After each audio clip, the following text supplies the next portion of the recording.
Yo, yo, yo, what's up, everybody? How's everybody doing? Good to see y'all. Good to see y'all. What is happening? How's everybody doing? Ground Fog, what's up, buddy? Marco, Ground Fog, Fi all members of the G Ballers, Broke Ass Knives, what up, what up? Jamie, member of the G Baller Visionaires. What's up, brother? Good to see you, man. Chris, Roach, both members of the G Ballers. What's happening? Chaz, what's up, buddy? Good to see you, man. Really good to see you, dude. Nick Martino, what up? What up? Member of the G Ballers. What's happening? Neil McKenzie coming in with the 14 months. Yeah, buddy. 14 months. Hell yes. Hello. That's awesome, dude. 14 months. Woo. BNA, what's up, brother? Member the G Ballers. What's happening? Fook, what's up? What's up? Member the G Ballers. El Cap, what's up, my man? Time to get your ball on and massage Greg's like button. I like it. Member the G Ballers. Another member of the G Ballers, Angelo, what's happening? Weldon Carey, what up? What up? Joseph, what's happening? Lone Star, Cowboy, member of the G Ballers, what's happening? Jimbo Miller, what's up, dude? Member of the G Ballers. Then we got Homer coming in, member of the G Ballers. And then we got 5 members, new members, because of Mr. G Ball. Go and leave a comment on the last member's video. That's how we'll draw for anything tonight. Ginger Fisher, member of the G Ballers, what up? Johnny Butler, My Journey, both members of the G Ballers, what's happening? Lone Star's got the Cold Steel Tanto Light and the SRM 9201. I just shot a video on that not long ago. The 9203, but same knife. Mr. Rizzy Ross, what's up, brother? Member of the G Ballers. Apu, Nahasha, Cheeto, Petition, something or another. What's up, brother? Member of the G Ballers, good to see ya. Johnny Butler coming in with the 5 memberships.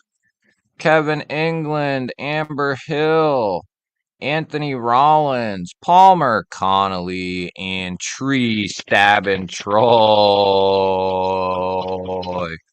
Yeah, buddy. Thank you, man. That's awesome. I'll give you another couple. Jingle your bells. Well, I guess we might as well shout out the other 5 that got it as well. So we got JKP, King Snake Jake, Constantine, Josh Branson, and Bro Guy. So we got lots of new members here. James Alton, what is happening? Member of the G Ballers. Aries EDC, what's up, buddy? Good to see you. Good to see you. Rob Kirkland, what's happening, man? TJ, both members of the G Ballers. Good to see you. Crispy Critter coming in with the 13 months. Woo, baby. Yo, Ballers. What's up, dude? Good to see you, man. 13 months. Damn. Dang. Can't believe we've had memberships that long. That is impressive. That is impressive. Impressive. There we go. I'll keep up. Everybody ready for Stevie to come on?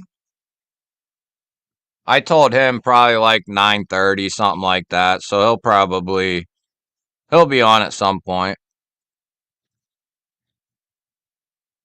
And then we're gonna interrogate him. Betty Davis, Jim Gardner, both members of the G Ballers. What is happening? Good to see you guys and gals. Good to see you. Good to see you.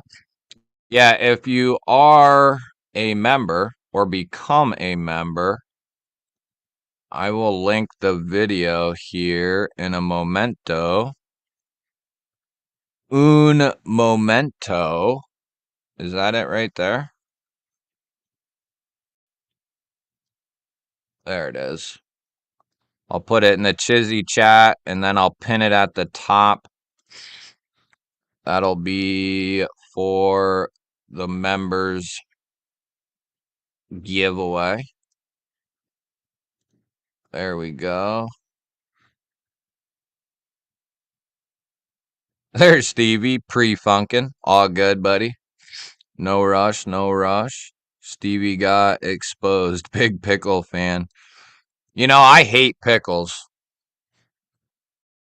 I hate them. I cannot stand pickles. I will take them off anything that they are on. Burgers, all of it. I cannot stand them. But my daughter and my woman can both just eat them right out of the jar. Ugh. Can't stand them. Cannot stand them. But hey, that's okay.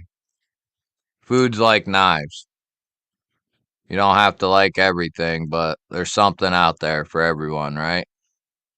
Wayno, member of the G Ballers. Good to see you. Good to see you. What is happening? Yeah, drop your carries in while I'm caught up. That's why they give you napkins, right? Yeah. I remember when I was little, anytime I ever got like a cheeseburger, it wasn't until I got a little older that I realized you got to ask for ketchup only. But not only is it better, but typically they won't have those made up, or they didn't used to. But when you got ketchup only, you knew you was getting a more fresh burger, right? Medlin's A to B, what is happening? Good to see you. Good to see you. Wayno got his Taycom Chimera. Nice. Nice, nice. You like it? Or what's up? How's it going, A to B? Good to see you, man. I'm with Stevie. I'm about to.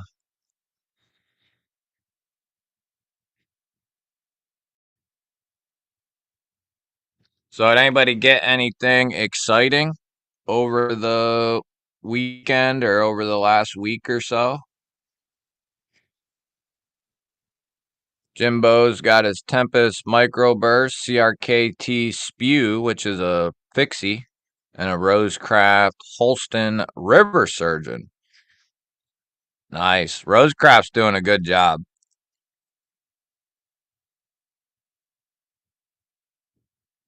Weldon Carey got his Kaiser Assassin today. Nice. That's a good knife. Chris got the Fractus. Roach got the DLC Purple Haze Militol, Devo Nip, Para 3, and Focus Works F2 custom flashlight. I like it.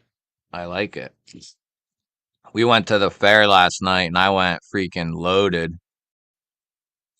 Arizona EDC, what's up, dude? Did I say what's up? I can't remember. Picked up a code for an aluminum and S35 for 66 bucks. Yeah, that's I saw those on Amazon. Yeah, that was the time to pick up a cold steel for sure. They had some good sales going on. Kathleen Smith, member of the G Ballers. What is happening? Good to see ya. Good to see ya. Fook recently got a Damn Designs Oni XL. Surprisingly fidgety. Glad you're enjoying it. Yeah, that's a cool knife. I always enjoyed that knife. I had that for a long time. Jimbo's got the Crew Carta Para 2.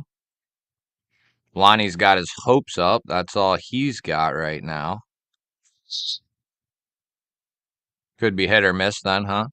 The 80s camo DLC Militol is M390. Is it really? So the purple one's S45, right? Paul Mills, member of the G Ballers. Good to see ya. Good to see ya. Yeah, I want mine. I've checked out a Militol, but I haven't got to check out either of those, and they both look good. Try to work my magic with Kaiser and get one, but those are like really, they're like really limited, I guess we should say. I think I left my Maximet native on a log at the beach. Gotta go back right now. Yeah, I would. And hopefully it's still there, BNA. Keep us posted, dude. Mr. Toddy Carr, member of the G Ballers. Good to see you, brother. Getting my Aries on Monday. I was fortunate to get on his books in July. Mine is the Aquamarine pedal. He just finished. Oh, cool. Yeah, Aries does some good work. I'll have to get one from him at some point. Will the button springs loosen up as it breaks in on the Chimera? You mean like the switch itself? Will it break in? Um, yeah, I would say it should.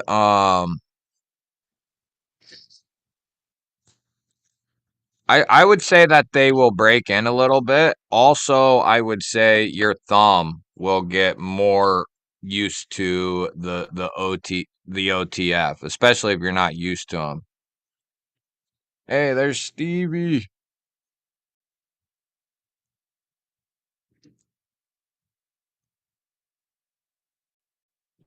You ready, Stevie? Thumbs up. Sweet. Dun dun Yo, dun. What's up, yo. dude? What up, mofo? Can you hear me Not okay? much, man. How you doing? Yeah. Yep. Cool. How's it going, everybody? Oh, You at home? yeah, I'm set up out on the patio. Oh, okay. I Outdoors. was gonna say it's a different Outdoors. background than uh Yeah, got when I some set nice up weather. out, yeah, kind of the last of the hot days up here in Northwest Washington. We hit like 85 today, and it's all back downhill after today. So enjoying it while I can. Right. Yeah, we just got over a like mid 90s roll for like almost 2 weeks straight. I think there was like one day where it broke up a little bit and then the next day it was right back up. Those days are brutal, man. I don't do well in hot weather. I had to work down in Oregon last week and it was like 105, 106. I was down in B Shady's area, Brandon Thrasher's Oh, neck of the woods, yeah. Salem, Eugene, Oregon. It was like 106. We don't get Mhm. temperatures like that often around here, and I'm not cut out for the hot. Yeah. I, I But I can deal with like mid to high 80s. You know what I mean? Like that's that's about pushing it. but after that, yeah, after that I start getting uncomfortable and bitching. Yeah, yeah, yeah. But not a nice breeze coming through this evening. Sun's my house faces north to south, so I don't really get the sun too bad. So it's not too Uh-huh. shabby. But Nick yeah. Travellini, what's happening? Yeah, dude. So thanks for coming on, man. Thanks for having me. Yeah, anytime. Do you know what the going off the deep end is? No clue. No clue. My Basically, my apologies. oh no, it's good. It's something I started a couple months back. I call it going off the deep end just because that's kind of how I feel like everybody at some point goes off the deep end when it comes to like EDC. Like you just start getting Mm, more and more and more and more stuff, right? But basically, I named it that just because it made sense. But basically, just kind of diving into people's like history and just kind of yeah, get to know the person, behind what everybody might see. Now, I'm gonna do this with anyone and everyone who wants to do it, whether they're a yeah, designer or a content creator, just a regular collector or whatever, knife enthusiast, whatever. But just kind of ask yeah. questions and I've done shoot the something. breeze. I've done something similar. I did Big Red's channel chat a while ago. I recently did Pocket Razor's got something similar too. So yeah, it's fun to I don't know go over all that type of stuff every once in a while. Yeah, yeah. Oh, what up, Paul? And I'm sure I'm sure like 95% of everyone knows who you are, but maybe not I'm not everyone so sure. knows, how they got her, how the person got into knives or like what, When that whole thing. So yeah, that's kind of the and idea. Just a lot of people might not know that are around these days. When me and you met, we both had different channel names or different chat names, completely different chat names. yeah, that's I, true. I was I was Stevie Wonder Woman, and you were G Ball at the in laws. Yep. Yep. That's exactly right, dude. Yeah. Good I times. recently um, went through. My very first live stream started getting plays. I started getting notifications that there's views on that for some reason after a couple of years, and didn't watch much of it, but was going through the chat and seeing Uh-huh. all the old names popping up in the chat was awesome. Kind of a little trip down memory lane.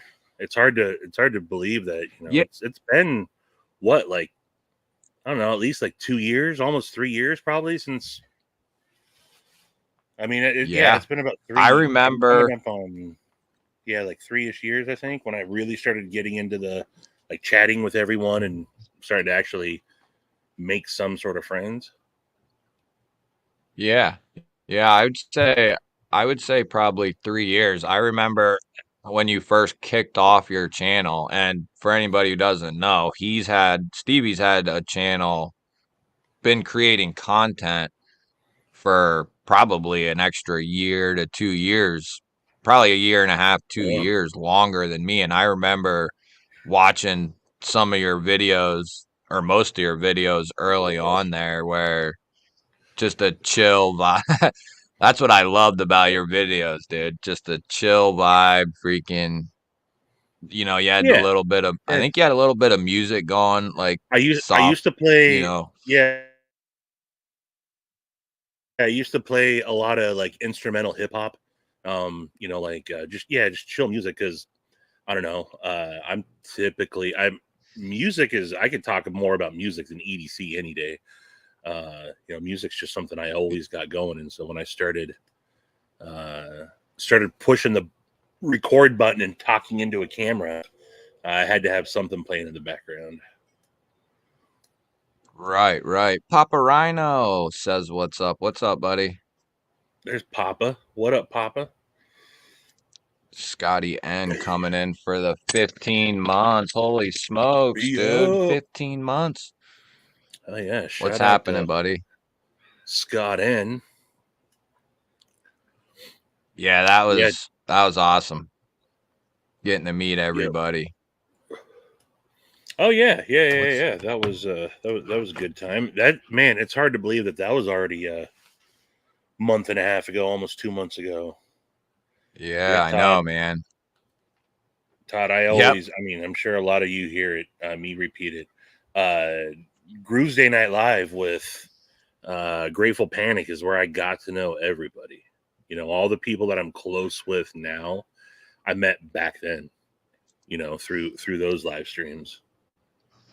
I remember, I remember because I used to get up when I worked at my old job, which is when uh he started doing those, and I had to get up at like 5:30, and I remember staying up like Yep. all freaking night, like four, like he'd run live streams all damn night.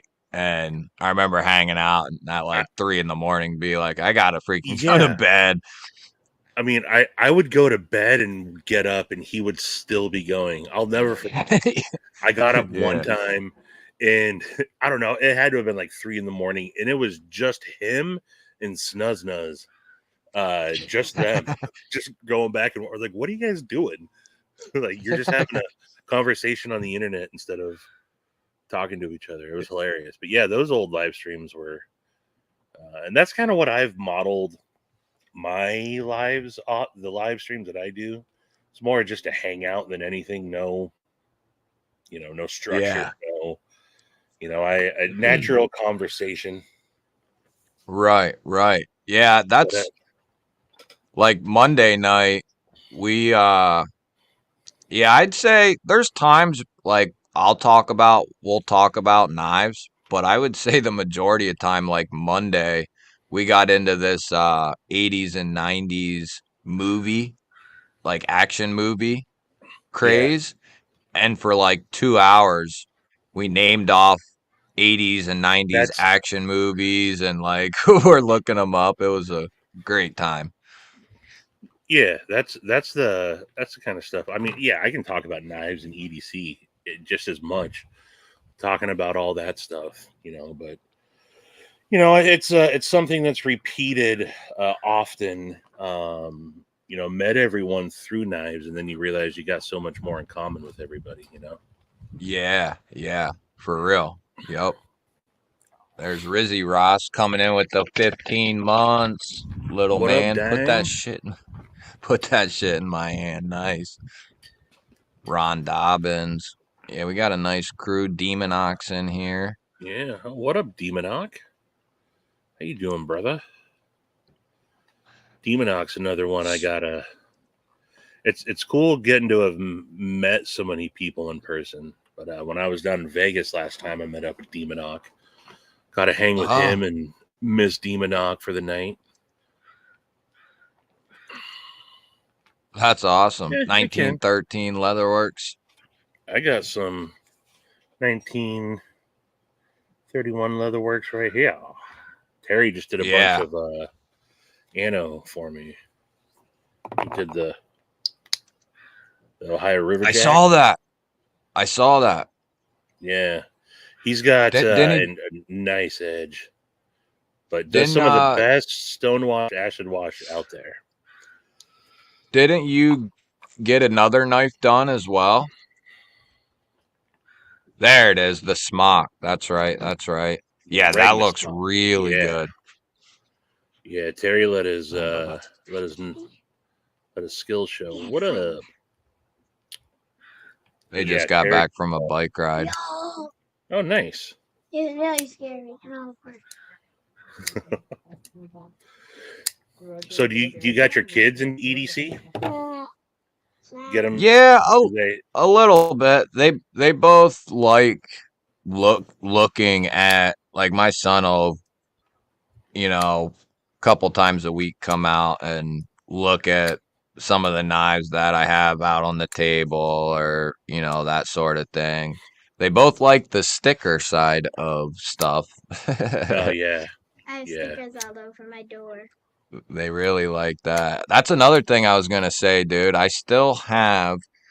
have one of your stickers. I have this like it's not anything I've really ever showed, but it's like a content creators sticker board, like just Yeah, everybody's stickers. And I have one of your really old ones, probably one of your first it, stickers you it's ever it's did. probably a Stevie Wonder Woman sticker.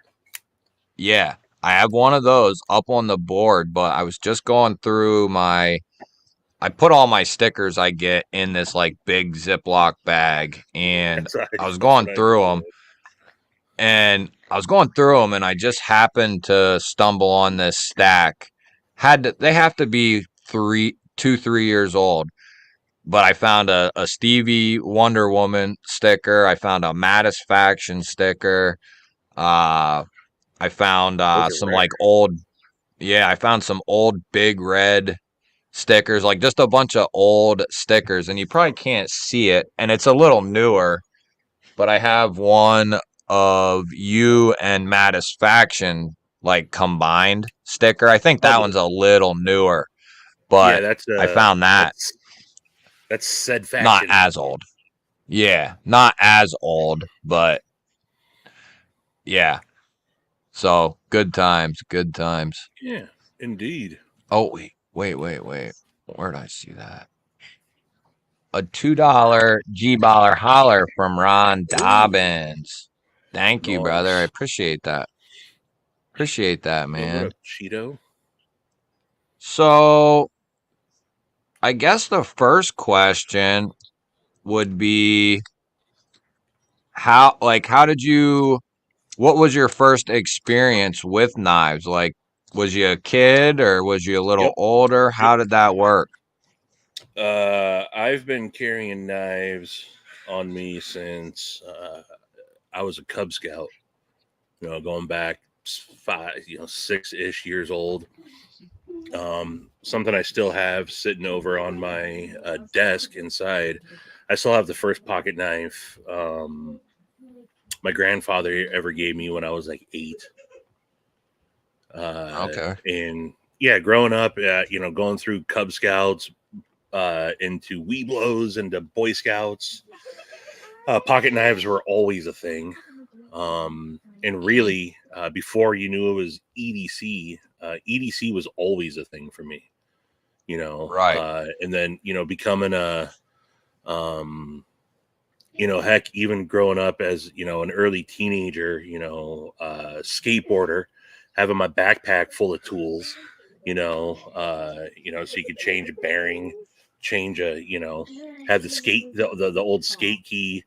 There's always stuff that I made sure I had on me at all times, that, you know, and then getting into becoming a chef early on, a chef slash baker. Now I'm carrying thermometers on me every day and checking out cooler like digital thermometers back then. Um, Having chef's knives back then. And then entering the trade. Once I entered the trades and I became a plumber, then it was literally pockets full of EDC all day, every day. My breast pockets of my service shirt, carrying multi tools. That's when I started getting into flashlights as well. You know, and my hat was always, I did a pocket dump at the end of every day. You come home from work, take off my hat, spill my pockets into my, hat. So, being into pocket, carrying stuff in my pockets, whether, I had this, I've always had like some sort of like lucky coin or lucky whatever. I had one of the old school like rabbit's foots from back in the day when you could Yep. still buy like a rabbit's foot at the um, a gas station or something. Yeah, like Always a carried a pharmacy store or something. yeah. Yeah. Yeah. Always had some sort of a lucky something that I carried on me. It wasn't until I don't know 4 or 5 years ago when I discovered Instagram that I was like, I didn't realize that EDC was when I would hear EDC, I still like associated it with like rave, like dance music. Then I realized that EDC, like, people actually take pictures of their stuff that they carry in their pockets. Oh, I could do that. Right. Uh, Right. yeah, it was discovering Instagram and then finding companies out there and all that. Started following them that kind of led me down the rabbit hole. Right. And then once I've always been a collector of things. So once I get Yep. into something, I really get into something. Like when it was comic books, I had like back in the day, Daredevil was my dude, so I had to have every single Daredevil comic. Uh-huh. So flash forward when I find the first designer I'm really into, which was Ferrum Forge. I had to start getting every Ferrum Forge knife. So that's Yep. just kind of the, again, whether it was like even going back to like baseball cards, I was a huge Mark McGwire fan. Yep. So I had to collect every single Mark McGwire card. I still have, like every card printed up until like 1997 or something when I kind of fell off of it. But, so that's where getting into the collecting side of things really took off, as again once the discovery of social media. Dude, you just made me realize something. Like, I just had a flashback over the course of my life, I think. But I don't know if everybody's this way, but I was the same way. Like, when I was a kid, I collected comic books like Jughead and like a variety of Uh-huh. comic books, but not just I didn't have to have just one uh series. I was really into like the Jughead side of things, but I collected a bunch of them. And then as I got older, I moved into cards as well, baseball, Yeah. basketball, football. And I just realized throughout my life, my habits and what I collected are exactly how I collect knives. Like, Yeah. there are certain things I gravitate towards, but I like everything that's involved Sure. with it. So that's I just I never really put that all together for myself. That's funny you say that. Yeah. Yeah. I mean, when someone had come over, I had my I had like two of my knife cases out on the kitchen table. I don't know how long ago, it might have been last year. And someone had come over and they're like, "How many knives do you have?" And it was the missus that goes, "That's what he does. He gets into something and he's got something of everything." And I'm like, "Oh yeah, it's so knives are no exception. Knives are just a much more expensive hobby." Right. Yeah. you know. Yeah, But yeah. yeah, like Demonox says, man, I've always been a collector. So We got Arizona Arizona EDC. EDC becoming a new member. Welcome to the G Ballers, man. Go leave a comment on the pin video. There's a pin video at the top for the members to leave a comment on. So what would you say? Do you remember what like the first knife you was handed or what Yeah, the first I knife mean, you had in I hand was? I could go get it.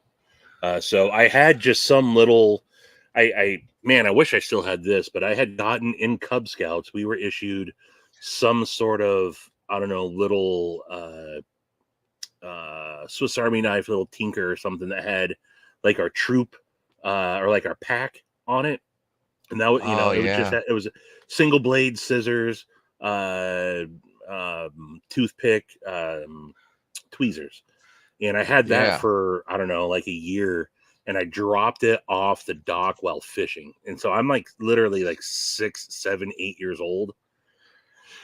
And I was with my grandpa, and my grandpa says, "Oh, you need a knife now," and just reached in the tackle box and tossed me a knife, and was like, "Don't lose this one."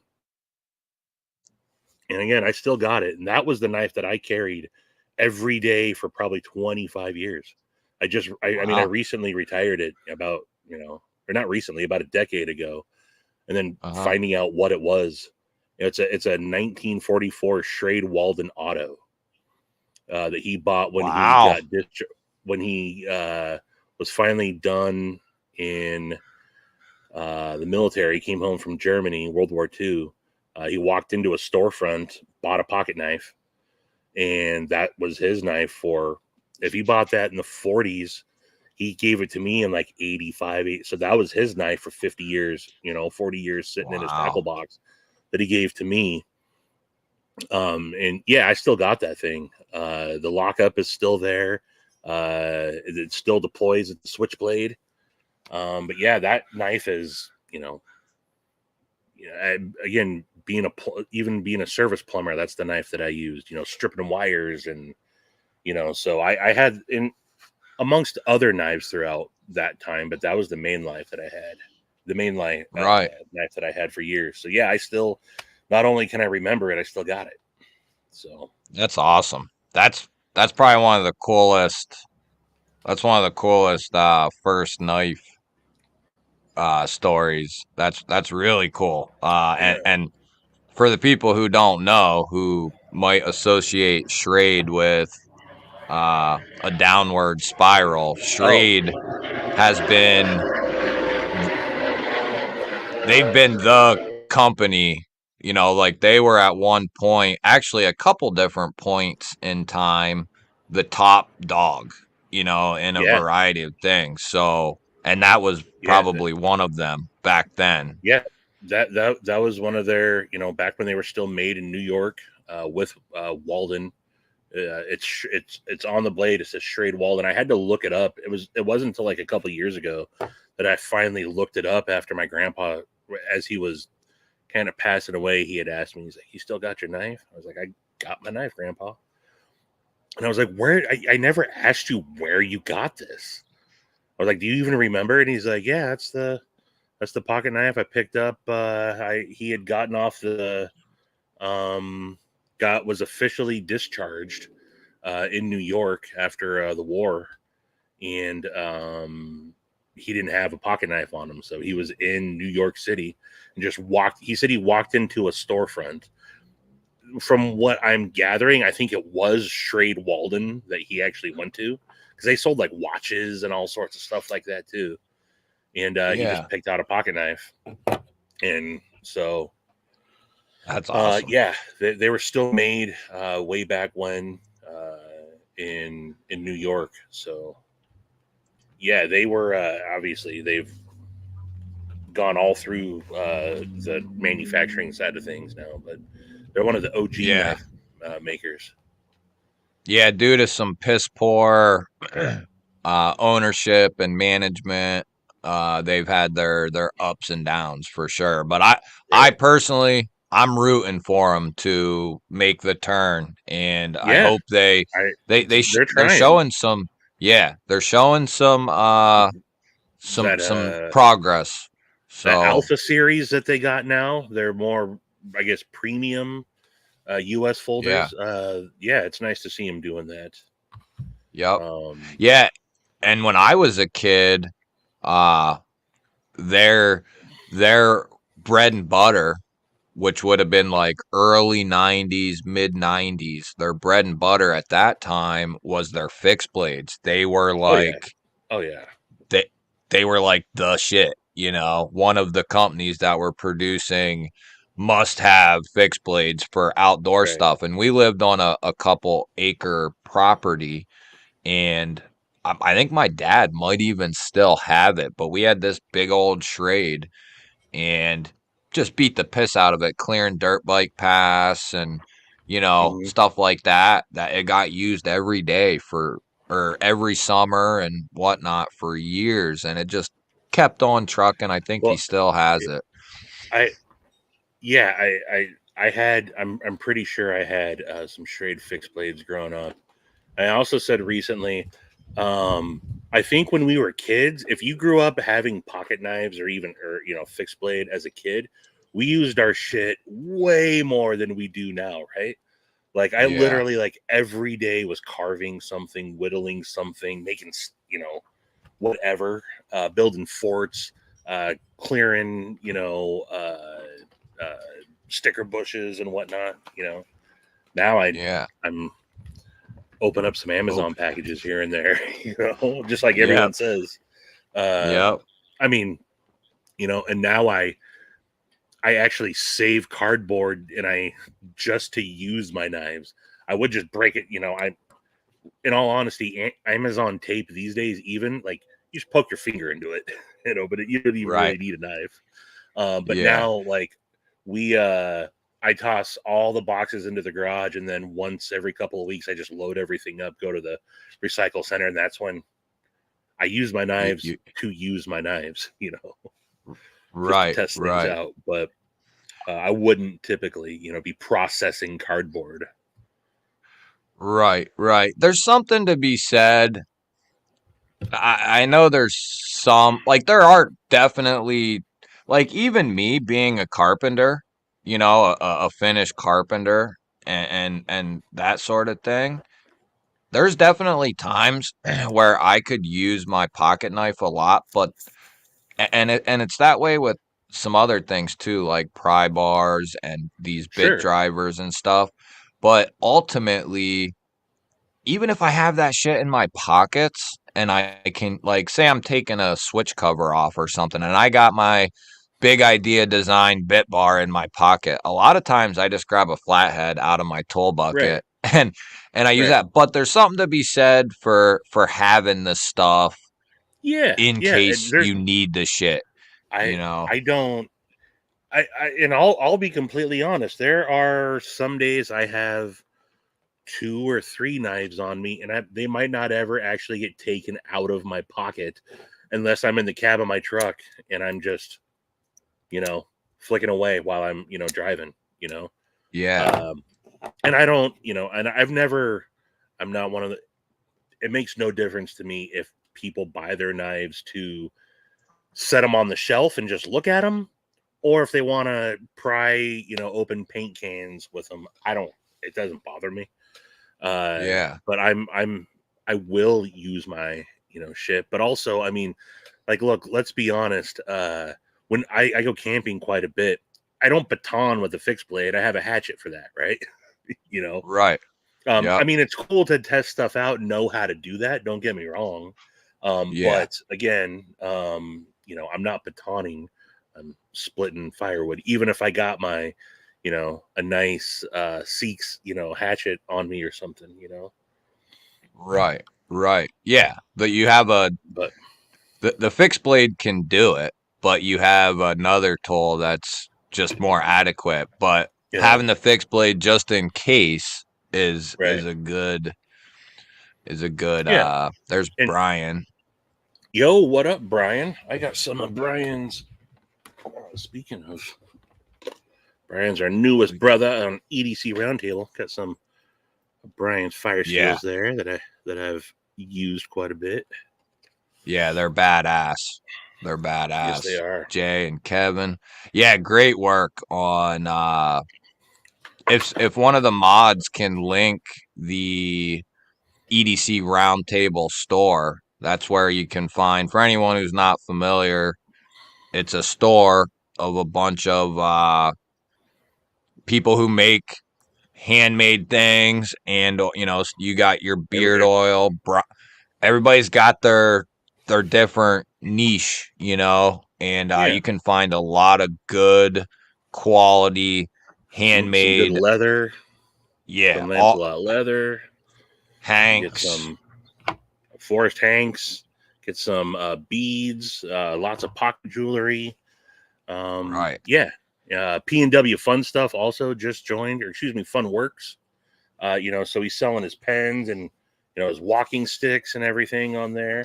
And then Brian, Mitten State EDC is our newest vendor on EDC Roundtable. So awesome, awesome to have him on board, because that dude's. I admire. I don't really make anything, and I have a big appreciation for people that make shit.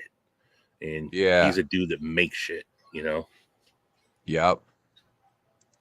Uh, you could probably get some anal beads custom made for you. Yeah, Is Jack Brian will still? get right on that. Oh, okay, Uh, Brian. yeah, yeah, you could hit up Jack's Lungs for sure if you want to. Probably not so politely be told to f off. Uh, Jake, Jake doesn't hold anything back. But yeah, even carry some pocket jank on me from Jack's Lungs. Really, Yep. nowadays, if I were to spill my pockets, I carry really only stuff that, like, people that I know have made. That's what my Uh-huh. EDC is. I think outside of my flashlight, outside of the torch I carry, everything else, Right. like, carrying a Stronza Blades, fixed blade on me today. I use fixed blades more than I do anything these days, honestly. They're a little bit more convenient, or, I even got my Keith the Knife Freak fixie, but Yeah, just easier to just pull it right out of the sheath, it and is. It is. and Ever they're since more resilient. I don't like carrying them like affixed to my belt like I used to a while ago. I carry everything in a Lancelot leather clip slip, and I wear like 511 or Vertex jeans that have like the extra mag pockets in it, and that's kind of my dedicated back, on my right hip fixed blade. I Yep. like carrying just a small little fixie on me. But just borrow Stevie's. What I miss? Oh, I guess he's talking about anal beads. Oh no, I don't have any of those. Sorry to burst y'all's bubbles. What would you say? Do you remember who? So it's kind of a, I guess, two-part question. Was there a specific knife that got you to watch a knife content creator, and There or was. who was the first creator you remember watching? So the first creator I remember watching was Nick Shabazz. Because he had reviewed a Ferrum Forge knife that I had just picked up, and I hadn't ever really watched outside of like a dedicated like knife reviewer. I remember like honestly like Nut and Fancy was kind of the first. I don't know if you guys Yep. know Nut and Fancy. He's more the firearms guy, but that was a channel that I watched for like EDC type stuff. But I had purchased the first knife I ever spent more than $100 on. I thought it was freaking insane to do so. I bought a Spyderco Manix 2. I had seen Spydercos before, and I'm like, those are ugly as hell. And I had a Benchmade. Someone had gifted me a Benchmade. I liked having a crossbar lock. And then when I was looking up knives with just alternate locks on it, I found the Manix 2. And at the time, I think it was like, I have just the S30V version, but I was like, it was like $130 or something. And I was like, what am I, an idiot? Why am I going to spend $130 on a freaking knife? Right. And I got it because of the ball cage lock. And I fell in love with that. And I carried that knife every day for probably 4 or 5 years straight. And then one day I bent the pocket clip on it. I was like, oh man. Well, I'm going to have to buy a new pocket clip. So I just typed in Spyderco replacement pocket clip. And that's when Lynch Northwest popped up. And this is probably 5-ish, 6-ish years ago, maybe. That's when Lynch Northwest popped up, and then I was like, "Oh, awesome! They're in the same state that I'm in, and I can get a." I've always liked things sitting deep carry. I've always liked that. I like things. I don't like. It doesn't bother me so much now, but when I was carrying, still working in the field, I wanted stuff all the way down in the pocket. I didn't want anything, so I got that pocket clip. And then quickly cracked the plastic on the ball cage. So now I'm searching replacement ball cage. That's when I found Flytanium. Yep. And then I'm like, well, I don't know how to take one of these apart. I mean, I had built rifles and stuff, so I was confident I could tinker with stuff. But I found, wanted to find a replacement video. So I typed that into YouTube, and I found OCD for KFC. Or excuse me, OCD for EDC. He'll find that funny. Yeah, I found one of Justin's videos of replacing the ball cage, and then I forget who after that got recommended, but yeah, it was the Manix 2 that kind of led me into the YouTube side of things. That's interesting. Cool. But yeah, Cool. so but definitely Nick Shabazz was the first. I got into Ferrum Forge early on because they were sold through Mass Drop, and I had my old the dude whose company I used to run. His college roommate had created some lighted keyboard or something and was selling stuff on Massdrop, and I wanted to go look at it. That's when I saw pocket knives for sale on there and was like, what the hell is this weird thing? And I wanted to find out more about it, and that's how I had found out about Nick Shabazz, because he had reviewed one of the knives. But I still didn't pay too much attention to YouTube. Something I've always used for like murder mystery podcasts and food like recipes, and I never really used it for entertainment so much, like hobby wise. But then honestly, it was probably around early pandemic is when I first started maybe wanting to do a YouTube channel. I'm like, what am I going to call myself? And I was like, oh, well, I'm in, my beard's a thing, and I'm into gear. Maybe I'll call myself Bearded Gear. And so I went to YouTube, and I wanted to see if that name was taken, and lo and behold, Bearded Gear was taken. So that's how I found. I started following Jake on Bearded Gear, and then that's when I learned about Lefty, and that's kind of how I started getting into the more social side of things. So Right.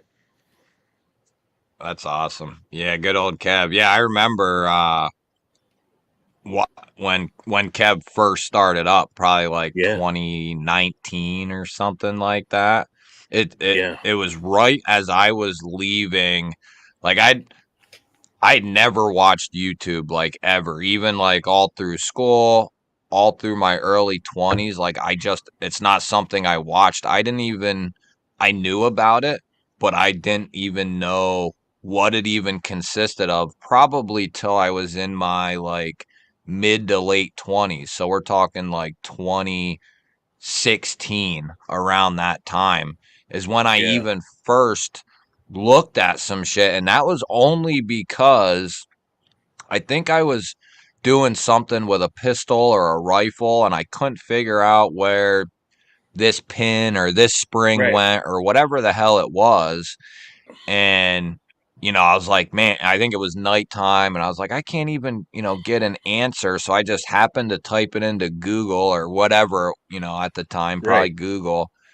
And lo and behold, so and so had a video on it. And that's kind of how I found my way getting right, sucked into to guns, but into YouTube as well.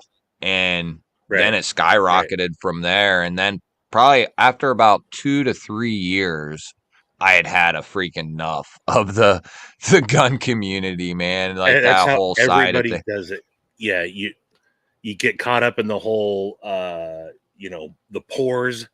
You're a pour for liking a palm. You realize, oh hey, I like Palmetto State Armory, but it makes me a freaking scrub. Or right. yeah, that's what drove me away. Also, I talked to so many people that are the same. Um, Yep.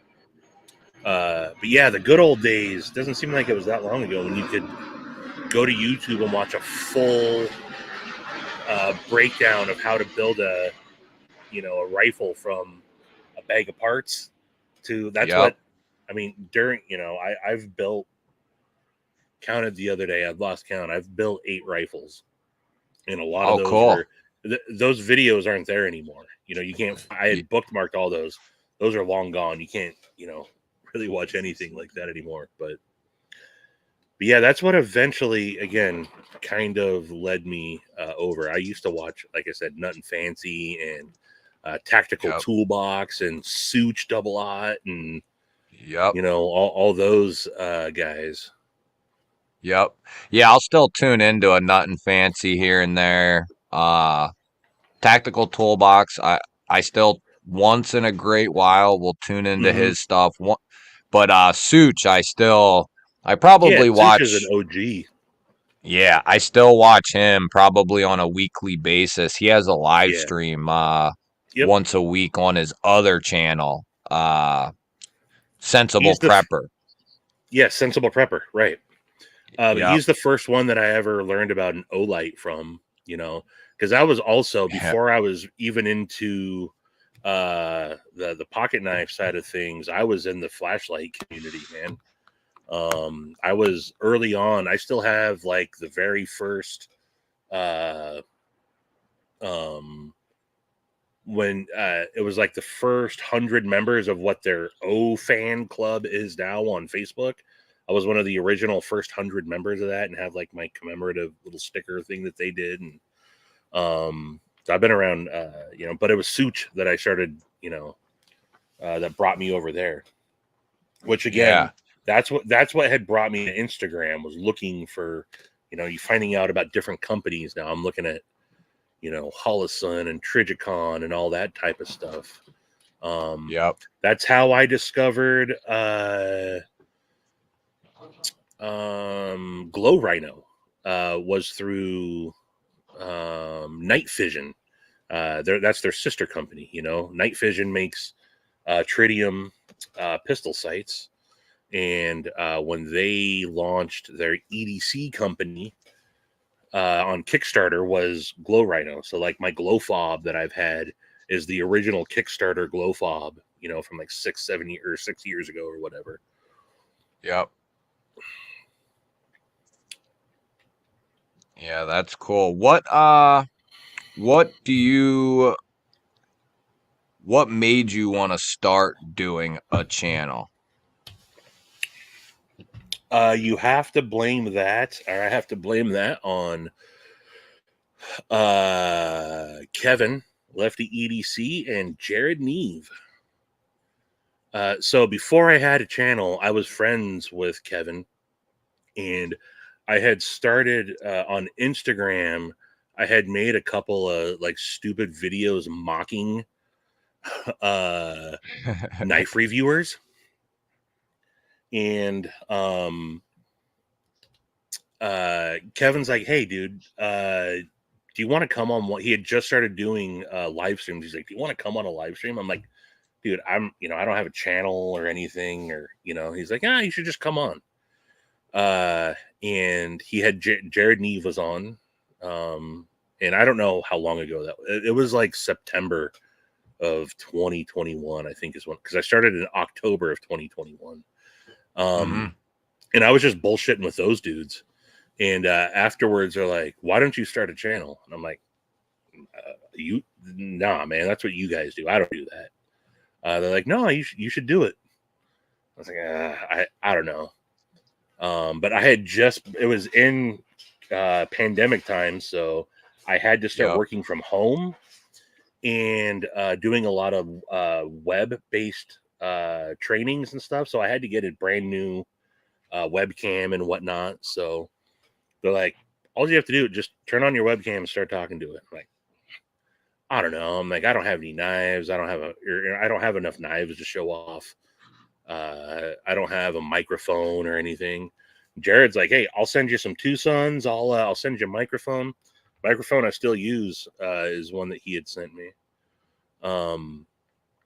But it took me about a month or so to be like, do I really want to do this? I don't know what I'm gonna talk about. If I'm gonna start a channel, I don't want it to be just about knives, because that's not, that's just not me. If I have to only talk about one thing, not gonna happen. I'm like, what? Right. I don't know. I got to come up with a channel name and all that. So everything started as basic as you can get. I was already logged in as Stevie Wonder Woman. That was already my name. So I figured I'd just keep that. And I just turned on I hit record on my screen, or on my Anchor webcam, through just the basic camera app on my laptop. And I had gotten a Chavez Redencion Street Tonto. And I was like, I'm just going to talk about this. But I'm a total, I got to go off the cuff with stuff. If I try to start like memorizing stuff, I'm going to fumble over my words. But I can just, whether it's a good gift or not, I got the gift of gab. So I can talk, and I talk to people, strangers, all day, every day, as part of my job as being a technical trainer and whatnot, what I do. So I got no problem just talking. Obviously, I'm rambling on tonight, but so I just grabbed a knife. I grabbed that. I was like, I'm going to talk about this. Yeah. And had zero expectations. And I said, I don't know what this is going to be. I don't know how often I'm going to do it. I don't know what I'm going to talk about, but I'll figure something out. Right. And 3 years later, I think I'm still trying to figure it out. Yeah. You know, and you go through the natural phases of, you know, it helped me. I got to start handling, because then everybody wants to start, as you know, people in chats and whatnot, and or people that are watching your content want to start sending you stuff to check out, you know. And so I started Yeah. everyone sending me knives, and getting in on, you know, like Kevin started sending me stuff at that point, and you know, that's people like, hey, you want to check out Arius? And I'm like, dude, you know, you're gonna send me an Arius? You know, like I am just a I'm just a stranger that you just met, man. But so many people are really cool like that, you Yeah. know. So it was Yep. knives. That's what I started just talking about knives. And I didn't know the first thing, you know, I'm not I was just mimicking, I think like we all do early on. I was just doing a horrible, you know, okay, here's, you know, the action, here's the specs. You know, I wasn't really saying anything though. I was just going over. I'm like, all right, I Yeah. got to start interjecting myself a little bit more into this and having my view of it. Yeah. More than just reading off a spec sheet, you know? Right. Like kind of finding your Yeah, thing, how you want to do things. right, right. But then, you know, I don't go out as much anymore just because time wise, but that's back when I was going out. I have a private outdoor range that I go to up in the mountains. And so I started recording some stuff out there. And so there's some early videos on my channel, you know, where I'm out, you know, shooting all day and showing off my rifles. And, you know, I only had like 40, 50 subscribers back then. Uh-huh. I think they're still up, but that's when someone, I forget who it was like, hey, you need to focus. Like, you're going to confuse people. Are you an outdoors guy? Are you a, you know, knife reviewer? You got to pick one. And that's when I was like, that's not me. I'm not just one thing, you know? Right. Um, so that's when I realized, like, well, I'm going to just do my own thing. And I also kind of realized early on, this is just a hobby. I didn't want anything more out of it than that. So when, you know, the opportunity to start getting stuff sent to you by companies and affiliate links and all that, I was all for it at first, and then I was like, no, I'm just gonna back off. That's not me. uh and now, you know, I was doing how I respect the hustle. I know what it takes to build the channel like you guys have built your channels, man, and the dedication it takes. I didn't have that. uh Yeah. you know, I used to do early on because I felt YouTube was rewarding me for the hard work I was putting in. You know, I'd put out 2 videos and a short every day, and the, you know, started to take off. But then also work got busier, and I wasn't working from home anymore. I'm like, I don't got time to Yeah. do this, and I started to slow way down, and that's when everything, you know, started tanking. Um, which I was fine with. I was really focused. I think like what everyone is at first, you want to see the channel grow, grow, grow, grow, grow, grow, grow, and then you come to a crossroads. Like, what am I doing? Do I want to keep at this? Right. And that's when I let my foot off the throttle. At that point, I was like, I'm not going to, you know, I don't have it in me to keep going. So now I just, you know, if I got something every once in a while, started doing a lot of the rambling from the woods. Yeah. You know, where I'm going out doing hiking and just literally, you know, talking while I'm hiking and, you know, do pocket checks and whatever while Yeah, and I'm those out are there. cool. Those are different. I like those, like, kind of out and about, It, that type of stuff.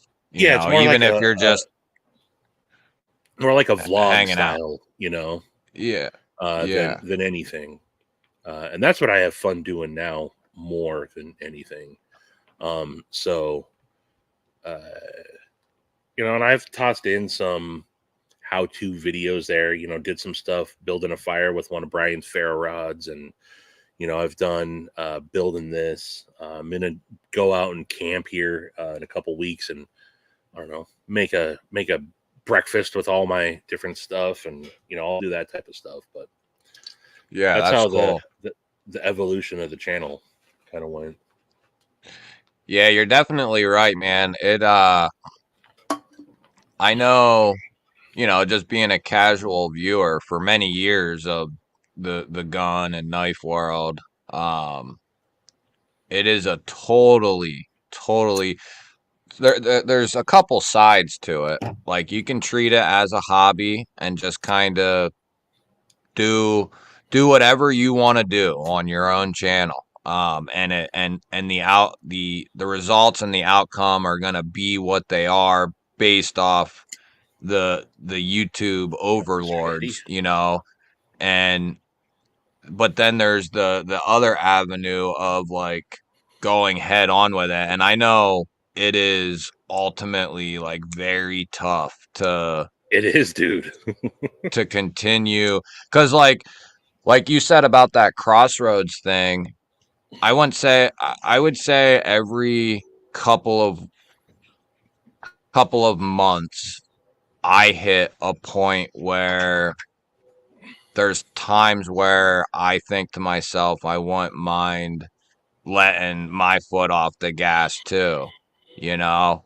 Um, and then, because it's not even that I get, like, fried out from, because I record a lot, Yeah, every day, and it's not even that I get fried out, but it's like and even though I try to, like, do different topics, and, like, I feel like I run out of creativity almost, because I sure. don't want to do the same old thing repeatedly, and I don't want to do what, there's only so many ways to skin a cat, so to speak, right? Correct. But I still don't want to just that that's why I got out of the pass around thing too, because I just It's the got, same like, and 12 I only people did talking that about for the a little. same knife. Yeah, and it's like and then, if you're, like, the first person to always get it, then that's cool, that might be better, but by the time, even if you're in the first quarter of those people, say you're number 5 or 6, well, by that time, It's hell, the next month is already here, and there's a new set of knives coming out, right, and it's just right. like, but it's a mind game as well, because sometimes you'll have a good day, and then other times you'll have a not so good day, and then, Right. like, you might have a good month, but then you might not have a good month, Or and that can you'll play put on out your. what would also frustrate me sometimes is I've always said I don't care about the number of views and all that I get, but it does suck sometimes when you put out what you think is like, oh man, I'm happy with this video. You put it out and it get, you know, like 50, 60 views. You know, like, well, and I'm not, Yeah, you know, blaming like there's a lot of content out there, you know, to yeah, watch. And I'd be like, well, you know, not to be like self-deprecating or anything, but I'm like, I'm clearly not entertaining enough to you know, get all those type of views, or else I'd be getting those views, you know. So that's when I started, you know, again reevaluating like the videos that I get more views on are the stuff that other people really aren't talking about, you know. So that's when I was like, yeah, I'm done. Because yeah, you'd get, you know, sign up for whatever pass around group, and like you said, by the time you get that knife, I've already got notifications from 15 other channels that have already talked about it, you know. So Yeah. So yeah, I've been done with the pass around stuff for quite a while now too. What up, Yeah. Kyle? Yeah, Kyle coming in with that 2 months. Greg has AIDS and happy birthday, Bubba Sugar Schnitzel kiss. Whose birthday is it? Whose birthday We is it? got a we got a birthday today. Marisol I saw pop in. Mikey Trails. We got a good old crew. Mr. Eddie. Um, Saturation. you know, it was just 2 days ago was Jason Brown's daughter Nora's birthday. Oh, She just okay. turned. Yeah, yeah. Wished her a happy birthday. Shout out to Jason Brown, Yeah, the Young brothers. I'm kind of I was happy I got to do the Monday night uh memorial for Yeah. Jason, the Monday night live stream. But yeah, obviously next year it'll fall on a Tuesday, I think if we stick with the same date and I all I that. I believe Scott N can confirm, but I think that is what. So it was his birthday, Yeah. December 18th. So I think that'll be. I don't know. I'd have to look it up. What December 18th is? I think Um, it's a boy, has it been that it's been that it's a long Wednesday. already? It's a Oh, it is Wednesday. a Wednesday. Okay, Yeah. well that's your night. Hell. No, that's Satisfaction's night. Or yeah, right.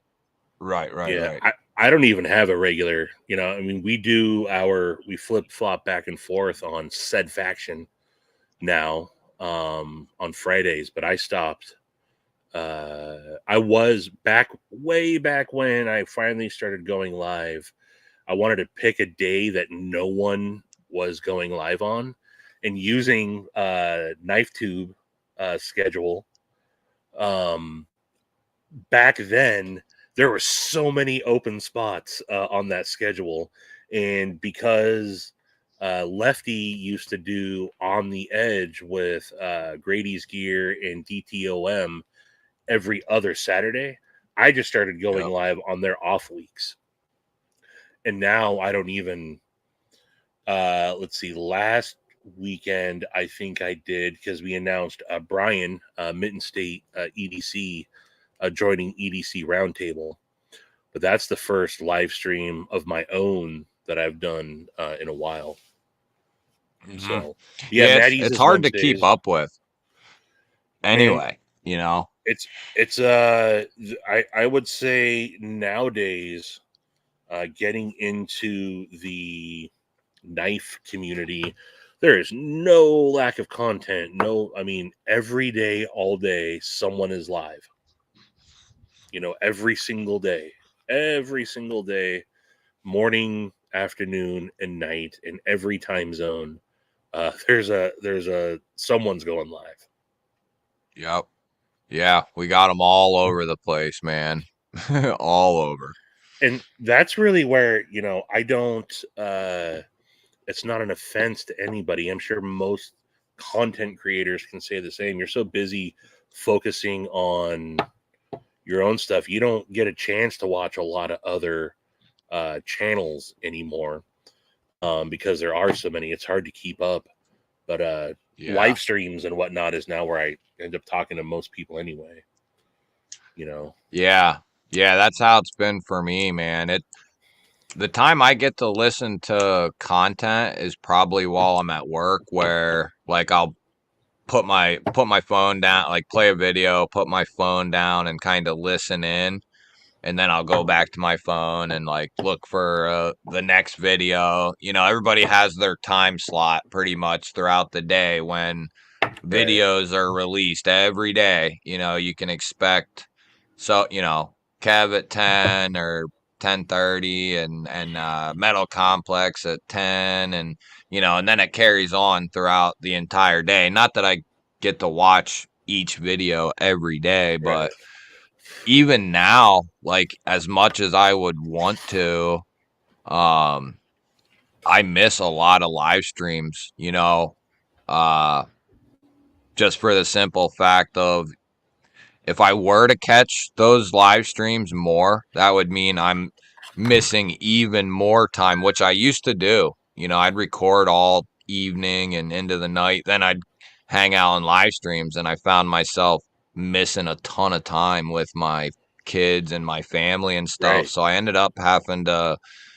give up one, Yeah. No, and, totally. and it cuts out the live streams, it and it sucks because they're awesome. You know, that's like you said, that's where, you go to hang out and shoot the shit and what's the latest and how Right. everybody's doing and all that stuff. But yeah, it gets tough. There's not enough time in the day, man. That's for sure. Yeah. And I mean, look, I like mostly like everybody that I've met, but I like my family just as much. And um, Right. spending time with the fam is something that I'm always gonna put first. And so Right. sometimes you gotta make that sacrifice. And it's not really even a sacrifice. Again, this was um uh for me also. I get when I consume too much of anything over a matter of time, I just get burnt out on it. And I don't want to Yep. get burnt out on the community. So sometimes you just got to take that little step back to, you know, To to I don't think keep the anybody fire. notices. Yeah. No. And look, at the end of the day, no one notices anyway. It's okay.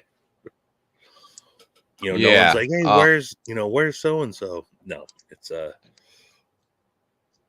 I think you know, most, I mean, if it's like, I think most you don't people, if you're know them. not around for a week or two, most Yeah, then people, they'll I start. think, they're like, he's taking a break. You know, everybody Yeah, takes a break from videos and live streams and all that stuff at some point, or you're really gonna get burnt out. Like you said, there's yeah, so much, and then you tie in the fact, like, forget knives and the EDC community. We're in a world now where we take in we take in so much information. It's in short overload. amounts of time. Yeah, Yeah, you're getting so much information now these days compared to just even a couple years ago, but especially 10, 15 years ago. Hell, you had to watch a certain news station just to find right, out a few simple things, like, big events. Now, hell, you know what some whore in Arizona ate for breakfast, right. and what she's wearing for the day. Yeah. Uh, Well, it's and freaking nuts. I find myself not retaining as much information because I'm consuming so much of it now too. And Yep. so that's why I also like to. I'll forget things right away when I'm consuming too much of it.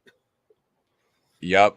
Yep. That's So exactly me too. Like if I watch, I might retain like one thing from the day, like at the end of the night, all the shit I watched and all that stuff. It's like, oh, I remember like this one thing out of everything, right. because there's so much of it. Yeah. It's, Hey man, what up, yeah, Hangman? Jamie just gifted 5 memberships. Mr. Eddie, Mikey Trails, Mr. Needham, Mr. Tori Casey, and Gabe Harlan. Thank you, brother. That's awesome of you. Yeah, there's a pinned video at the top of the chat. You can go leave a comment over there. Michael Upchurch ordered a Rolex on Temu. Nice. Marisol says she's not a whore. Kyle, you moved to Arizona. Oh, shoot. That's funny. If Tori Casey's in the house, he's a Pacific Northwest. He's usually here. I don't know if.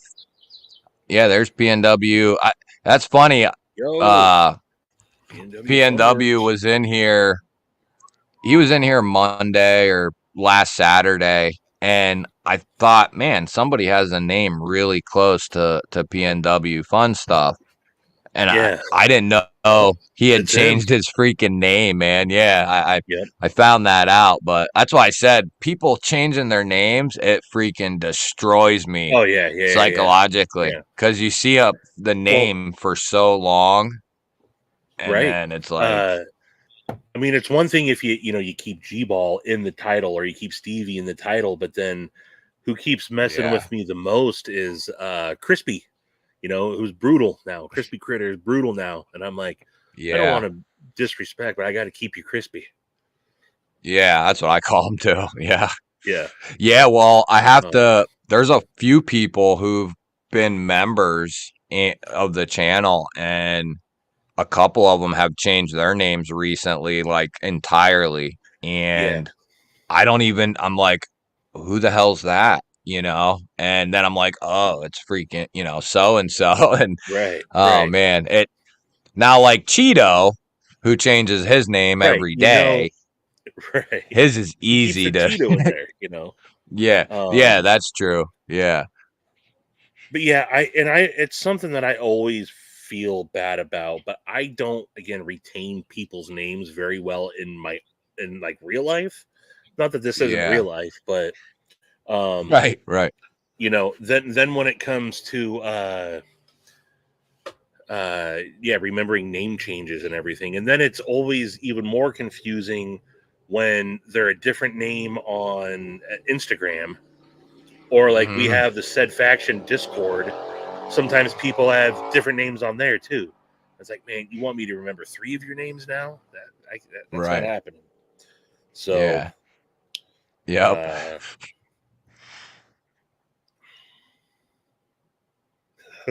Freaking Kyle, eat a freaking sack of crackers, man.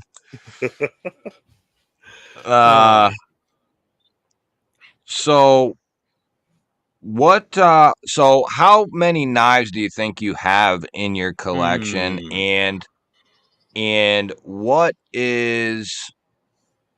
the favorite knife that you have, and what's like the biggest knife purchase you've made? I've downsized considerably over the last year. Considerably.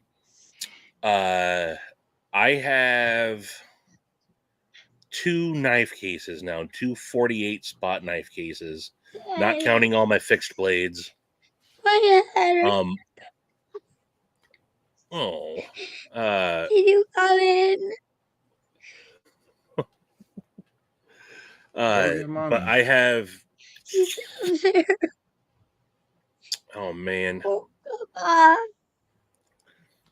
go in and sit down. Watch TV. Do you want to hear how many knives I have? Will that cheer you up? I got like 60 plus knives, dude. How cool is that? Oh, you don't care. Go ahead, I feel like I bud. should try He to smashed his head on the. He smashed his head, I think, in the trampoline or something. He's always getting hurt, though. You need a helmet? Yeah, he does. He needs a full helmet. Our buddy Jack's Lungs could probably send you a helmet. He's got many. It might not fit you though. He's got a really big head. Hop up on the couch. Hop up on the couch. Go ahead.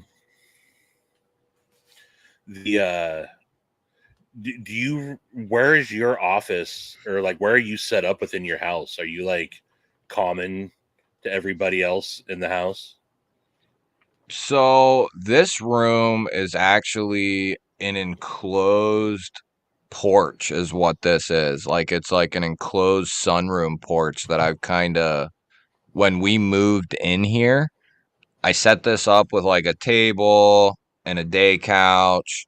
I put my toolbox out here and that was about it that was out here. We were just going to kind of use it as like a hangout room and or have guests over. Well, that was what our thoughts were. Guests Right. are very limited to like family, and when they would come, we would just hang out in the living room, dining room, or kitchen or whatever. But uh, soon enough, I moved a knife case out here, and then it just kind of started transforming into like my office room, I guess you could say, or Gotcha. like my studio room, but dumped a ton of money into this freaking room trying to get it the way that it is right now. I got to figure Yeah. something out to uh insulate it a little better. It's not insulated, so it's the only time it's brutal out here. It can get cold in the winter, which isn't a huge deal because Mhm. some sweatpants and a hoodie and a little heater or something does the trick. But like July, August, it is Yeah. freaking, it can Hot. get Hot. brutal out here. Yeah, so it's even with an air conditioner and a fan pushing that air conditioner, an Yeah. overhead fan. Like, even with all that, like if the room sits stale all day, with and there's nowhere for the sun to come in anymore, but it just heats it up naturally out here, you know. And by the time I get home at like 3, 4 o'clock, some days, if it's extremely hot out, it can be brutal to the point where I don't even come out here to record anything because it's so Yeah. freaking hot, dude. Like you just couldn't do it, You wouldn't want to do it. Right. Um.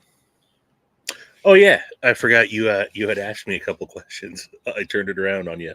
That's Knife all right. case. So I have two Apache, the mid-size Apache cases.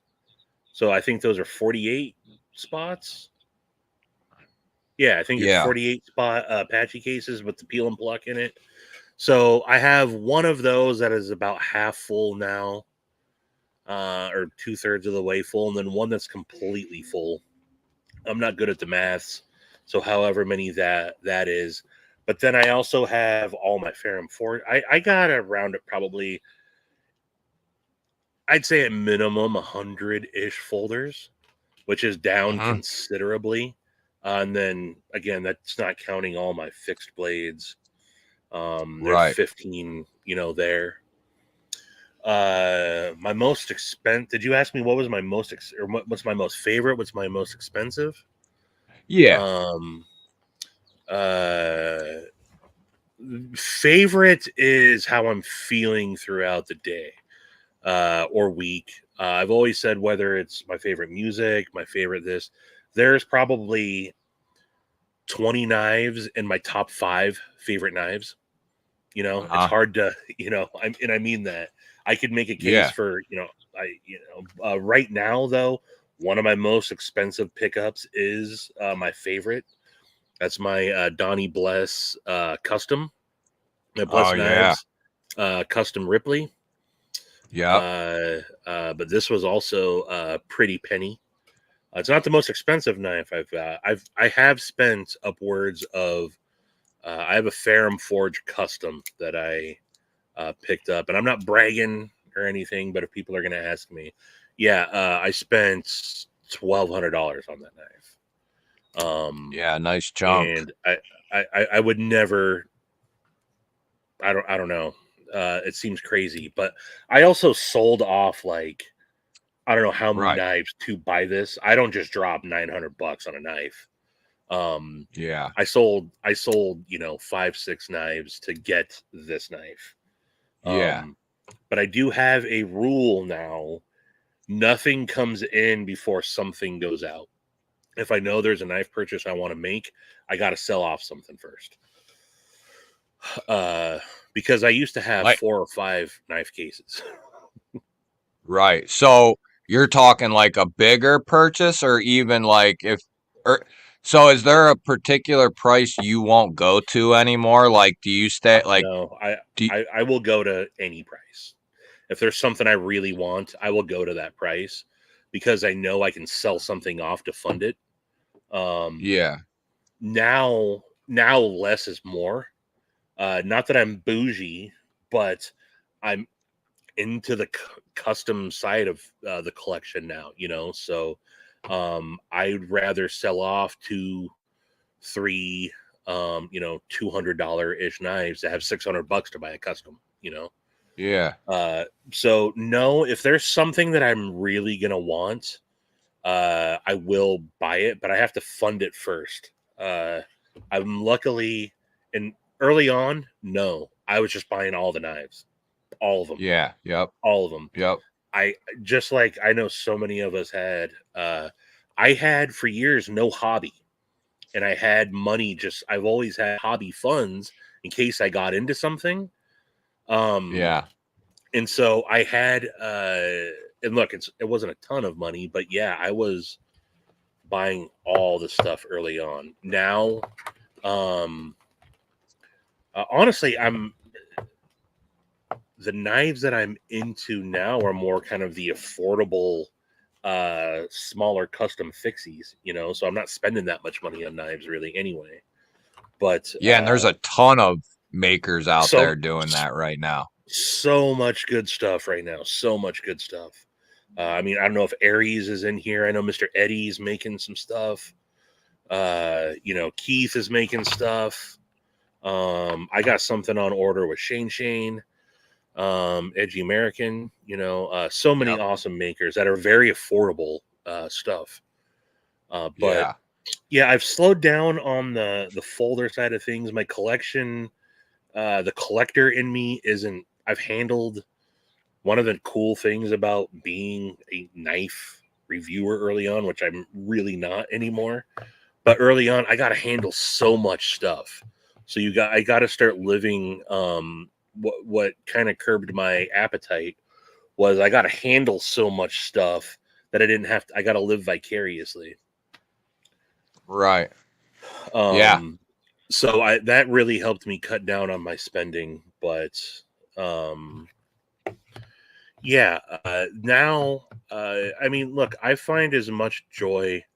In all honesty, I bought a $5 Ozark Trail crossbar lock. I saw it in a clamshell package at the Walmart's up the road, and I was like, I gotta buy this just to see. It was $5. Um, Yeah. it's a stupid D2 blocky G10 Grivery or whatever plastic scales on it crossbar lock that I would never try to do anything serious. It cut the shit out of me. But I get just as so if Donnie Bless is here, Bless Knives, he's gonna hate hearing this. Sometimes I get just as much joy out of that little knife as I do $1,000 handmade custom. You know, Yeah. um, I got appreciation for everything up and down the board. Uh, Yeah. honestly, now I probably buy more budget stuff. Like with the little bit of money I do get in from channel memberships and whatnot, I usually turn around and I'll pick up a $40-$50 knife, check it out, and then give it away. You know, Yeah. I just got the Cold Steel Finwolf a little bit ago. Yeah, all sorts of different little things that I'll Yeah. end up just giving away from time to time. But the I've been talking about it a little bit more. I This isn't a knock on the quality or anything. I've just gotten bored with a lot of the stuff that's out there. Mm-hmm. I'm drawn now more towards the like what I'm carrying today. Some people think they're god awful ugly. My Edgy Bladeworks custom. I'm into the different blade shapes now. Nothing that is oh, that's the Routine. missus. Yep. Yep. Well, Doubt it. that's the missus and my daughter they must be watching somewhere. Oh yeah, I guess the missus probably wouldn't come in and call you daddy, huh? Yeah, no. See you, Um, Brian. deuces. I'll be buying Alcoholics later. Got the giveaway tonight. Yeah, oh yeah, yep. But what up, Funk Wonky? What up, One Moon? One Moon. Yeah, I would say Mimo for the most part. Anything over that, I've always questioned. Do I really, really need this? And so I Yeah. don't have too many that are above that limit or that price point. I've got, again, in my collection, I've got some, early on Ferrum Forge customs and some of their mid techs and whatnot. But yeah, $300. Anything above $300, I've always been. That's when I start really thinking about it. Do I really? Goofball. Yeah, I'm the same way. I think now it's awesome. For better for worse, if you don't have any self-control, now is probably the worst time to be a knife enthusiast because there's so much out there. Yeah. At every price point. Again, whether it's a $5, Walmart special or just all the different. So much in the sub $50 range these days. Right. Really good stuff. Really good stuff. Yeah. Dude. And to not appreciate that stuff, again, I've always said, like, I got into wine for a little bit. I liked everything up and down. I had appreciation for everything up and down, from the cheap bottles to the expensive bottles and everything in between. So I always like a little bit of mix of everything. And then you start finding out sometimes in that really that $200 to $300 range, you don't always notice a lot of difference between the cheaper stuff. Little things here and there. It's not till you start creeping up into the really expensive stuff that you start noticing.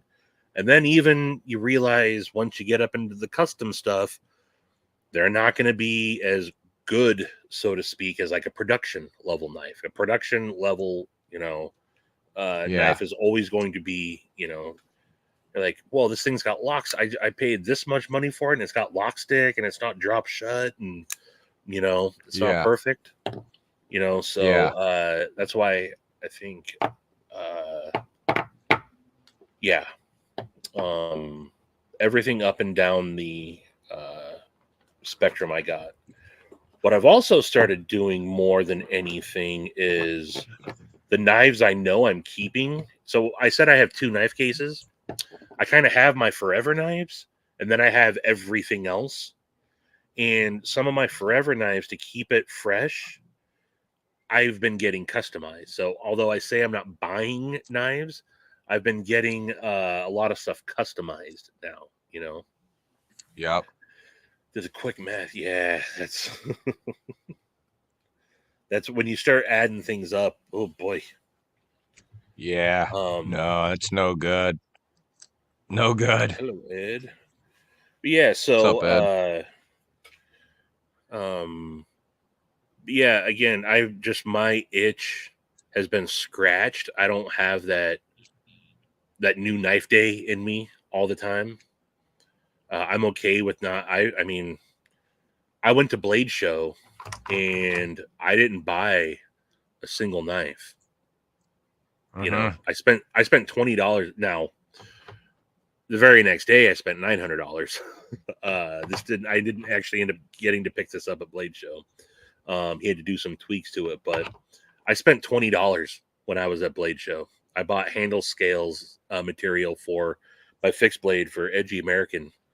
There is just nothing there that I mean, I handled some stuff, but there just wasn't again, there's stuff that maybe I'll eventually get it, but just the impulse. I have been very impulsive. Yeah. First Blade show I went to, this was my third Blade show. The first Blade show, I think I spent, like easily like $2,500. Yeah. Easy to do. It's Easy to so do. easy to do. I And mean, I went there. I saved up all year to be able to spend that kind of money. right. And also, again, I'm a little bit more responsible than I was early on, and yeah, I just don't have the bug in me anymore because I always used to say, I want all the knives. Right. I like them Yeah. all. Yep.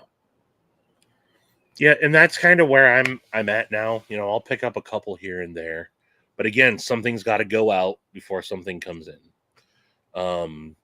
And also my tastes have changed so much. I know what I like now, and there's just a lot of stuff. Again, I'm not knocking quality or design or anything. There's not a lot out there that's tickling my fancy these days. Yeah. But that's why I hear you. I appreciate a lot of the dudes, and they're all designers that I think we're getting to know from the community. Like the new one that Loot put out with Kube, the new breed EDC. What is that? The Hydro that Loot. They just dropped that announcement recently. I Knife think I Global saw started that. showing up. Yeah. Like I like the looks of that. I like the stuff that Sharif's doing. Yep. Um, uh, uh, I'm always going to be a fan of. Long before Devo, I was a big Colin Mason Pierre fan. Yep. So I haven't got one for a while, but I always like seeing what Devo's doing. But yeah, I've also again gone more towards the artisanal stuff. The I know guys like Scott Stills at Edgy Blade Works that are making knives. I know guys like Donnie Bless, the Bless Knives making knives. And Keith the Knife Freak making fixed blades, and now you got guys like Cheeto who are making knives with people, and that's the type of stuff I'll end up picking up these days. Sounds sweet. Turn it down, Bubba.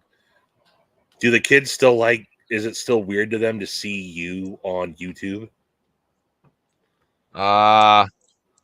Not to my daughter anymore, cause like they'll be on uh any like my videos now because my fiance is subscribed to the channel or whatever, but they often use her YouTube channel to watch stuff on like the TV or whatever. Uh and my stuff will come across, the homepage. The funny thing is though, on our one TV, I think it's in the kitchen. Our TV in there is just logged in under guest. And the one day it was real funny. My daughter was looking for something, and her and my son started watching shorts. And sure enough, they had been watching them for a little while, but sure enough, didn't one of my shorts come passing by on the thing, and my son realized, he's like, "Hey, that's your voice." And I said, "Well, that's my video." And he started, I think, and it wasn't that long ago, he started to put like two and two together, like, "Oh, that's what you're doing out there," type of a deal. So it was a Yeah, big shocker to him. uh Gracie, my daughter, she's hell bent on, she wants to start a channel, something fierce about something, uh and wants me to help her do it and all this stuff. But it's like I wouldn't mind that, but we live in such a weird world these days, and of course I could be right here, I'd be the one running the right. channel basically. But she wants to do it something fierce, and it's something I've had to think about. And I've told her, like, you're gonna have to come up with something, things that you're going to, and she's 8, or no, wait, she's 5, 6, 7, 8. Yeah, she's or about to be 8. So she's starting to get to the point where she could hold, a idea and run Sure. it for 10, 15 minutes or something like that. Uh, but she sees me doing it, sees, stuff on YouTube, and she really wants to do it, man. But I've had my like hesitations, and then I've talked with my, and that would consume even more time that you just don't have in the day. Right. Ooh, did I freeze? Did my internet crap out? Hey, in the chat, is that me or is it G-Ball?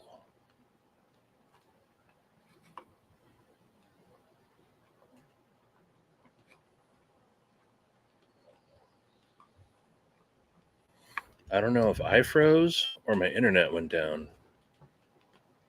What's going on? I have to go over. I'm not keeping up on the chat. I think maybe it's me. Oh, it's G-Ball froze? Oh, it's just me? All right, so this is a G-Ball takeover? Or is he back? Are we back? You're back. I think my back? I think my computer got Okay. stoned or something. Okay, It made we're me good. think that I was frozen. All right. Okay, good. But yeah, But and yeah, I was realizing though also I don't remember what the f you asked me last time if I even that's part I was gonna tell you if it's an interview type thing or asking questions I get sidetracked so much especially when I'm like I said I was pre-funking a little bit beforehand so sorry if I've gotten you off topic.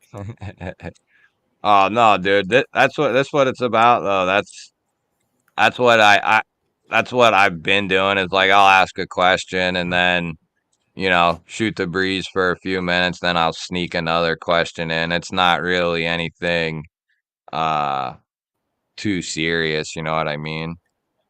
The next Yeah. one I have for you though is, and you kind of already touched on it, but like if you were to go to your gear right now, or say Monday morning, Hmm. uh, and you were gonna pick out like your favorite flashlight that you own, like your favorite flashlight, pen, pry bar, multi-tool, lighter, what would those the items be under each one of those? Or if you have more, like say you have 2 flashlights, you really, what would I they be? so when it comes to true EDC, I really end up carrying the exact same shit every single day. So if I spill my pockets right now, it's everything that you just asked is what I carry on the daily. When it comes to my flashlight, for EDC purposes, I've been carrying the Dapper Design Ion. Is that what it's called? Ion? Yeah, the Ion Yep, for like 4 years now. I did find yep. out that you could toss a Olight i3 T clip on it, so it makes it a little better. Oh, But this is my nice. favorite for EDC purposes. Now, if I'm out if I'm out walking the dog at night or something, or I'm on a hike, sucking the power, Mimo. Uh, I carry a much brighter torch, but when it comes to Yeah. EDC, I'm always going to have the Dapper on me or the Dapper Design Ion. That's just been my go-to for 4-ish years now. Yeah. And then, I mean, my most carried stuff is so I carry in my wallet. I carry a Lancelot leather wallet. I always got a Lynch Northwest pry on me. I get a ton of use out of these pries. But my most used piece of EDC gear, and you can even see it's worked its way into, is my floss pick, a disposable floss pick. Oh, Uh, cool. Okay. this I if I get anything stuck in my teeth, I go nuts. So that's my most used piece, in a very specific kind. It's got to be the Oral-B charcoal mint. But yeah, I buy them by the bags and rotate them out as I use them every day. But yeah. yeah, That's cool. but yeah, I always have these will rotate from time to time, but again, as you can see in my, it's it's worn a spot. Yeah, imprinted into it. So you can see how often. Again, I have a couple different Lynch Northwest Prides that I'll rotate in and out, but yeah, my wallet is my most EDC. Yep. But then I carry field notes. Yep. This is gonna end up looking like a Lancelot leather infomercial for a minute. When one of your best friends is a leather maker, you end up with a lot of leather stuff. But this is for work. I take a lot of notes for work, so I'm always carrying. Whenever I go and meet with clients and whatnot, I'm always taking notes. And I rotate out my pens every once in a while, but I carry a tactile turn side click. I like a side click a little bit more for EDC purposes. But yeah, got my field notes journal and my pen. I got a couple pens, but really the Sasquatch Forest tactile turn mini has been my most carried pen for the last couple years. Love it. And that's love it. that's my main gear: my wallet, my field notes, my pen, my torch, and then if depending on if I'm working or not, I always carry at least a knife. When I'm not working, I usually will carry a folder and a fixie, and then I also do carry stuff like. I can get it out here. Again, I carry a coin all the time in a Lancelot leather little slip. I carry a little. Again, I've always talked about like good luck stuff, right? This is something that Jason Brown had gotten me long ass time ago. A fungible decision coin. It says yes or no on one side. So I've always carried that. And then That's tucked awesome. in it now, also Joe Isabella makes some really awesome shit. He carved that bee up out of mammoth molar with Choo Choo on the other side. So I carry no coin on me at all times. I showed off the pocket junk that I got. That I carry. Yep. I just set it down. I carry a Zippo on me. I rotate out my Zippos. I do like Zippos though, so I do. Again, I got 5, 6, 7 Zippos that I rotate through. But yeah, I always carry some sort of a Bic on me also. Shout out to Bobo Schnoggins who sent me that. Oh, that's awesome. But then, as of late, I've been carrying. I do carry different slip joints on me. 1931. There's up on the screen. Terry made this slip joint for the Ohio Riverjack. Where I'm carrying a Lancelot leather clip slip. Yeah, best in the game. I love, by the way, the Hedgehog as like a slip joint right now. Yeah. I don't have, as soon as the Model 1, or excuse me, the ABW slip joint comes back available, I'll be carrying that. But I love the Hedgehog as a slip joint to carry also. It's nasty. But yeah, my stuff doesn't, when it comes to my go-to stuff, I don't rotate that out. My knives will rotate from time to time, but I have the light that I like, so I'm going to use that. And then I've always been very particular about, like, Joe kind of made this as a prototype to my exact liking. I'm very particular about the stuff. Then I got my key ring. That's cool, my man. key set that up wallet, as well. I like that. But That's what's going to be on me. My go-to stuff on me. Now I carry stuff in my backpack, and I also have my truck gear as well. Yep. But yeah, when it comes Yep. to actual EDC stuff, I'm boring. I don't end up rotating a lot of stuff. I carry the same shit every day. Knives Hey, man, rotate there's because nothing. I think it's cool to have a go-to knife that you can always depend on, and it's always going to. I think that's cool, but when you have as many knives, I want to carry as many knives as possible too. So I end up Right. rotating through Right. those a lot. You'll like this. Can you see Oh, it? nice. Is it gonna come up? You see the little feather? That's the Lynch Northwest. Did Yeah, I lose my audio? Can you get I can what hear you. happened to my audio? Oh, I muted myself. Ha. Yeah, man, and I stumbled on this. I shit you not. I have two or three like tactile turn. I love tactile turn. Yeah, I got like 3 or 4 of them. And they're and I've tried, and some other companies make some really good pens, but there's something about the For sure. tactile ones that I like. Refine makes a good pen in my opinion. Refine does make a good one. And I there's a actually couple others. I carried Bastion pens for a Yep. while. Yep. And I've given out a shit ton of Bastion pens for like gifts. I think that's one of the best. I like despite having I got big old meat hooks. I wear like a double XL glove. I like a smaller mini pen. So what up, chef? So like the pens that I carry these are like the mini slim tactiles. But yeah, I probably Yeah, I have wonder if 4 or that's 5. I got 4 or 5 of the tactile turn pens. I got and it then last there's time big I was. idea design. Yeah. I like those ones also.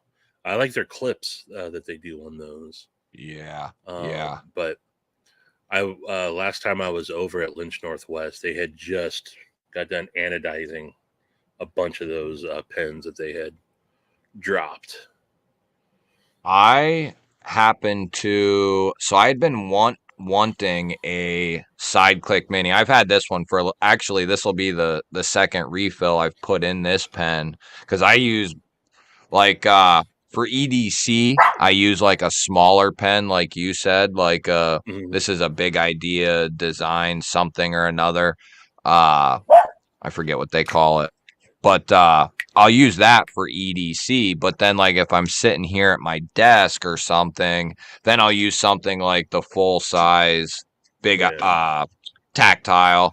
But I had been wanting one of their side clicks, and they had one on their website. I think it was like a seasonal release thing, Mm-hmm. and it was it was one that was cool. But I was like, I'm not so much into it that I want to spend $120 or whatever it was on that particular one. It was really loud, in colors that I think it was like blue and orange or something like that. Um, and I was like, I'll come back to it. But I happened to keep looking, and thankfully I did. And it wasn't actually that Lynch Northwest even popped up when I was looking. I think I started looking for something else. And I just happened to go to Lynch's website and start looking around. And lo and behold, they had done like one or two exclusives with tactile, Yep. and they had one of these all gold with the black accents in stock, and I was like, oh my god, I freaking ordered it right away. And this is one of my all-time favorite pens. It's just Yeah. perfect for everything. Love it though. And I love that it's a collab with another US company that Tactile and Lynch are I like them both a lot. So it's really cool that it's a collab pen. Hell yeah, yeah. Lynch Northwest, they're great guys over there. I do That's one of have the. one of their prize. You might know which one it is. I can't remember the name of it. Yeah, right here. I got it. And I actually I used to use this one or carry this one all the time. It's a little bit skinnier, but Oh it's yeah, yeah. longer. Not the. I Is it lose track of names of things. I think that is it is the. It's not is the it in in without without knocking? in without knocking. Is that what it That's is? it. It might be. I So think. so they have the all access pass. I think they have the in without knocking. They have the best case scenario. Um, yeah, I think that is the in without knocking. And then What they is it quit making these, right? called? I think they did for a little while. Yeah, I think they came up with a slight redesign to it. I think, but yeah, they got like 5 or 6 different styles now. But Yeah. all access pass, in my opinion, is great. Yeah, they all But have like a little something different yeah, yeah, that make them really I cool. I just be only I got this. So Thomas from Lynch Northwest. I'm going to name drop here for a minute. I met up with him at Blade Show. Thomas, if you ever talk to anyone at Lynch Northwest, it's not Casey Lynch, it's Thomas that you're talking to. But I got the little mini Blade Show 2024 00 that they hooked me up with.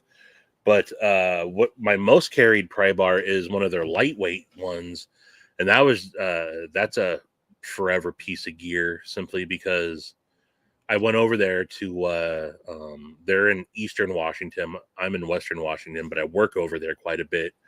And I was finally like, "Hey, you mind if I stop by?" They're like, "Yeah, come on by."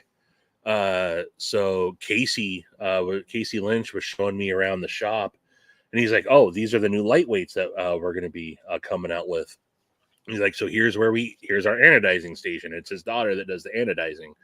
And he's like, "What are some cool colors?" And I'm like, "I don't know, like bronzy and pink and like blues." And he's like, "Yeah, yeah, yeah." So they're like showing me their process. And then he's like, "And here's how we, once it's anodized, we put on the pocket clips." He's like, "I don't know what would look good with this." I was like, "I don't know, like a bronze clip." And they put on a bronze clip. Then he's like, "Oh, and here's, so I saw it start to finish. And I'm like, "Oh, that's cool." I'm like, "Oh, that's really cool, man." And go to hand it back to him. And he's like, "Keep it." And I was like, That's "Oh, awesome. no shit." So to get to see it from like a rough, go through the anodized process to getting a clip on it and everything, that's what I carry the most of now. But Yeah, hell, that's like a custom so for you, like a yeah, yeah. custom. So now every time I'm over there, I do bug them. I stop by. It's been cool. I by no means do I'm not like best friends with them, but I've done work with Thomas outside of Lynch Northwest. In my, with what I do in my day job, I've done some stuff with him. But the cool thing is they're all said Stevie beard oil users. Oh, Once cool. once every couple months, they place a big order uh, and order stuff for everybody in there has a beard. So Casey will order, 3-4 bottles of stuff, and so that's awesome. Go in there and you see my stickers up in their lobby and whatnot. Right, right. Yeah, that's awesome. Yeah, I still got. I think I have. I think I have one or two. I know my favorite one, at least that I've tried so far, is I have a combination. I shaved my beard now, but I'm gonna grow it back. But the lemon one, man, I Yeah, love you got that shit. I remember you ordered like early on. Yeah. Um, Well, I ordered a liquid from you, and then I forget which one that is, but then I turned around and I bought a lemon liquid and a wax too, right? You a make the balm, wax yeah, too, right? Yeah, yeah. Yeah, I yeah, ended yeah. up getting a combo thing, and uh, I've been able to like switch around. My one buddy at my old work, he Great. bought all this shit. Get He had like this real patchy beard that he was trying to grow, and I was trying to you're a help him demonic. and see a Demonoc, and he was buying all this stuff, man, for like beards and like trying to get them to grow and like thickener and all kinds of shit, and he did that for months and months and months, and it kind of worked, but it didn't work so well. You just didn't Right. have the genes for it. And eventually he gave up and shaved. Well, I ended up with like all of his stuff, like several bottles of liquid that were like brand new. Uh, I think he threw away the stuff he had opened and used up, but he gave me like a bunch of liquids and some waxes and even I think some like conditioner and stuff like that. And that was after I had bought your stuff. So I ended up having, I have like a whole shelf in the Right. bathroom just for like beard care shit. Hey, But I still buy other beard products myself. So you know what? I spend just it's Do, good to use a variety of stuff. As long as it's good do you stuff. do you like that Celebrity. is it every man's Jack maybe or something like that? Every man's No. is that no good? No. No. Look, I'm old. I have a brittle gray beard. I have to take care of it. So I gotta use like good ingredient shit on mine. Like So natural no, shit. yeah, yeah. So I use like Beard Octane or Beard to the Grave. If you can buy it in a store, chances are um, Okay. it'll just ruin my shit. So yeah, like I I said, my body gave up on making pigment in hair follicles. So I gotta, if I'm gonna have a beard, I gotta take care of it. I I only asked because I tried out one of their deodorants and I smelled some of their liquid, I think it was, and I ended up buying the deodorant, and I've been using Old Spice Well, their deodorant's origin. good though because I think it's like sulfate free, aluminum free. Yeah, I've yeah, used their deodorants before, and but yeah, I know it's just not. It's not. That's again, it's stuff that you can buy at like Target and stuff, right? yeah, yeah, Yeah, it's never gonna be. It's not bad. It's better. Sometimes right. it's better to not use anything. It's not horrible stuff, but like the um, oh, there's another brand out there that I'm a beard product snob, so I forget the name of it. It's another big popular brand, but it's sold in like Walmart and stuff, and that's just I'm gonna rail about Chinese made beard oils more than I would ever rail against Chinese knives, that's for sure. uh Right. so They're just yeah, that garbage. yeah, yeah. Who's the celebrity guest star though, Drizzy? It ain't me. Jersey. Jersey's funny. What's up, Urban? Good to It's see you, Craig. Turban Boobsman. So, speaking of that, speaking of that, is there stuff that is there gear, any type of EDC gear, anything like that, or is there any companies that you don't like? Uh, is there any gear you don't like, and is there any companies that you don't like for whatever reason? Um, Gear I don't like. I'm not like so I'm not a Kydex fan. I carry outside of my pistol, which I don't know how much you talk about firearms and stuff, so I'm not going to get into that because that's also probably my number one EDC is I do carry a pistol on me. everywhere I go. I just started carrying like a sling. I got the Lena Michalek Vertex crossbody / fanny pack that I love.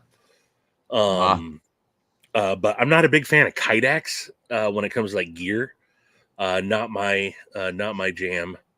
Um, but so there's that. I'm not into if people consider, and I think that they should consider it if they carry it, fidgets and stuff. I'm not into that. Don't got any problem with it, but I'm not into that type of Uh-huh. stuff. I mean, there's nothing that I'm like adamantly against. Uh, Again, I don't care. There's stuff that just doesn't work for me, like well, I mean, not really. I carry a little bit of everything. Um, Now, are as you far as into, do you buy like, do you buy like patches and like REs and stuff like that? so, I acquire stuff, of course. Like I got that on my knife case. Um, Yeah. uh, I will occasionally, but again, one of the nice things is the swag that we get sent sometimes, so I don't have to buy that type of stuff. I Yeah. got in like on a bunch of like the unknown stuff, and then like when Notorious EDC came out with their Run EDC patch, I had to get that. Um, Patches, though, I mean, on my backpack, I do have a bunch of patches, but again, it's probably stuff that honestly, I don't think I paid for any of that stuff. That's all been either it's came with a knife or I've gotten swag from somebody. Um, Right. but on, I only started doing this. This is the knife case that I will typically carry stuff around in, just a 4-pouch case. Uh, I needed something to do with my patches, so I just ordered some fucking hook and loop from Amazon for like $5 and just stuck it on the. I could do it on the backside as well if I wanted to. Um, Oh, okay. Yeah. uh, it's one of the Orion knives 4-pouch knife Oh, okay. cases.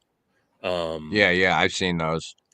One of the best pouches, or just dedicated knife pouches out there. That's another thing that I'm not really into is, I guess, gear wise, is pouches. Uh-huh. That's something I have a little one that I carry in my center console that I got just to keep organized, more than Yep. anything. I carry one in my backpack again to keep things Yep. organized, but I don't carry pouches or the only combo thing I think I have is like a Joe Lancelot Leather made this, I could put my pen in it, you know. Yep. Um, but pouches really aren't a thing. I'm not against them; they're just not me. Right. Uh, I'm. I don't think there's really any other gear that I'm like, no. Again, might not make it into my pockets, but my damn dog. As far as companies I don't like, there's no one that I'm like I hate. There's Right. I've had one bad experience with one maker, or not even a maker, a designer. Um, so I don't. He makes fabulous knives. It's just my experience turned me off with him. Uh-huh. That's I'm not going to be coy about it, and I'm not going to beat the guy up. I don't hate him. It's Liang Ma. I'm not a Liang Ma fan. After the whole field duty Okay. debacle, but I think he makes fantastic designs. Um, that's probably the one maker that I'd be like, no, not going to get anything from. But again, I don't have like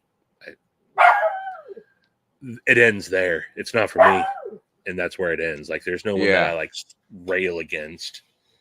Um, Right. I definitely have some friends in the community that are much more vocal about being adamantly against one thing and praising one thing.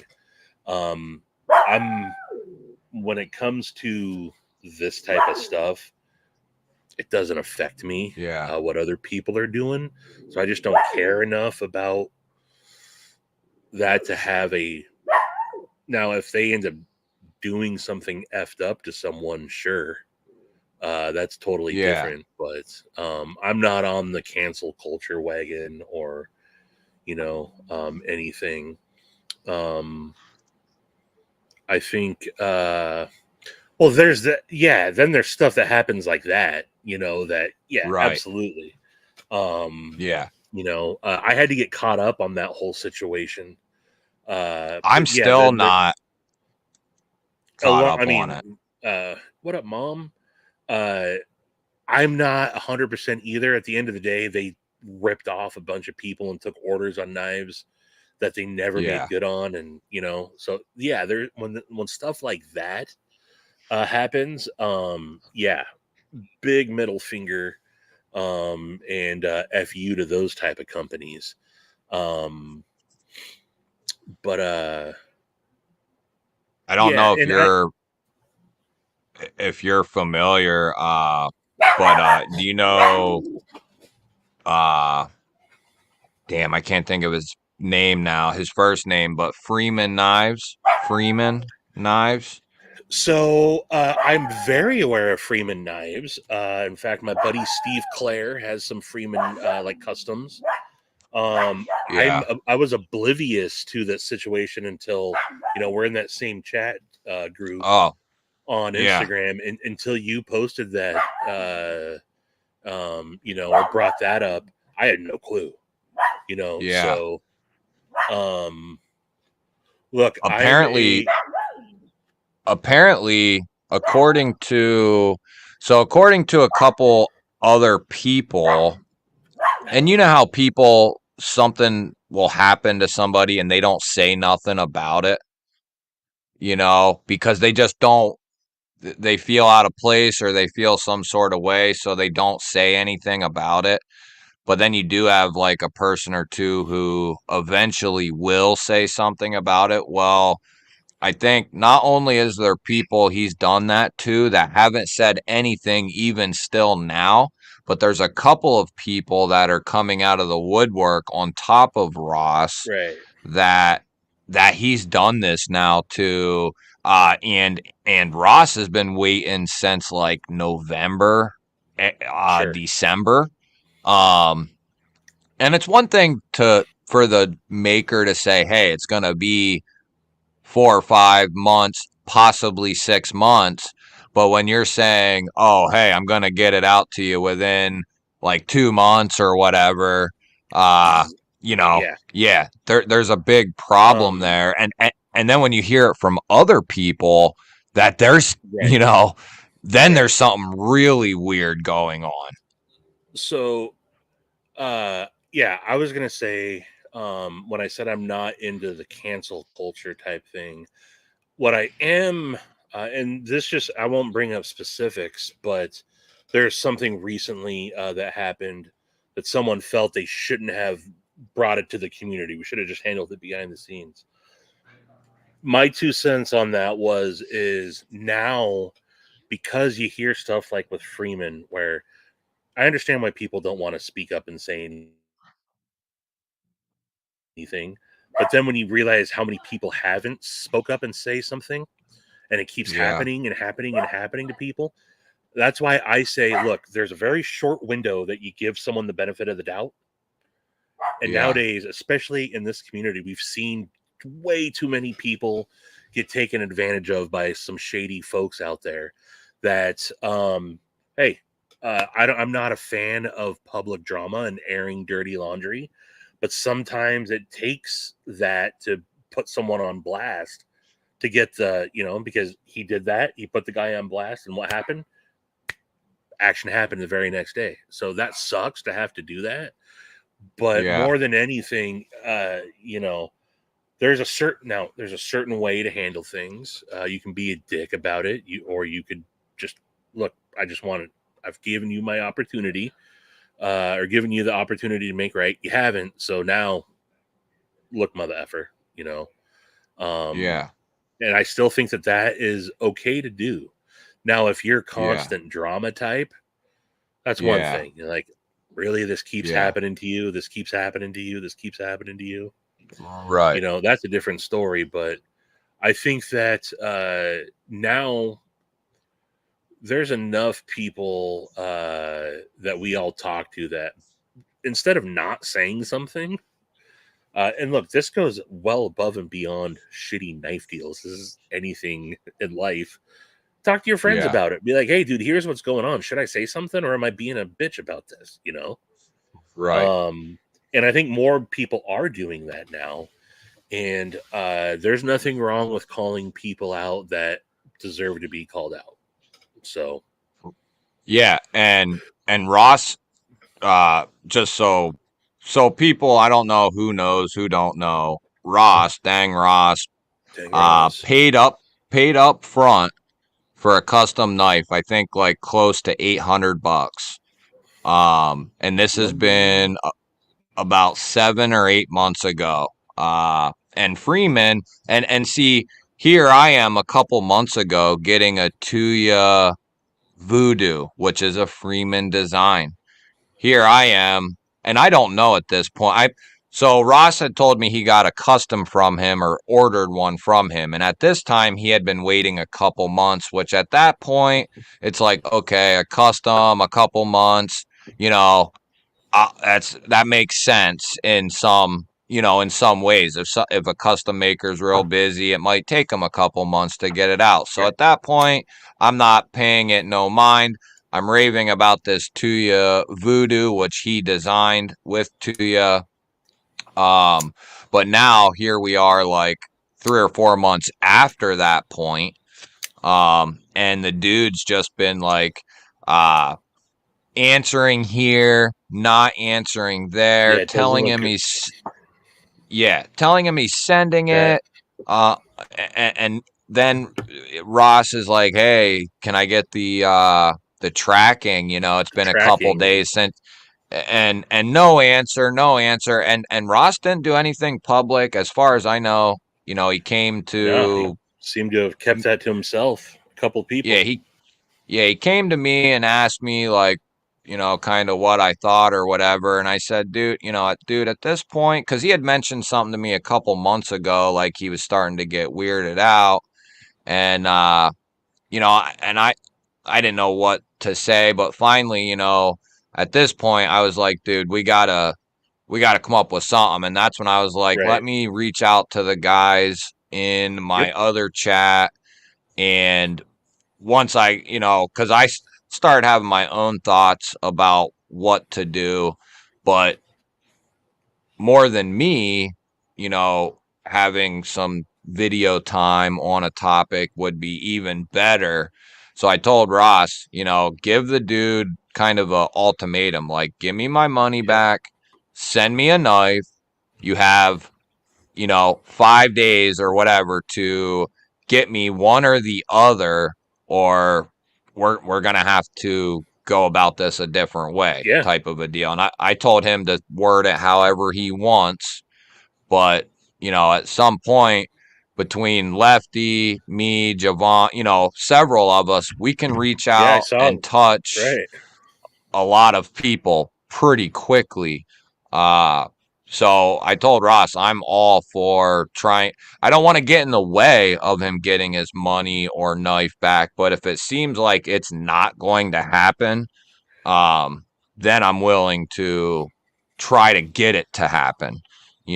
So well, Yeah. It's especially when someone is being reasonable about all they're trying to accomplish.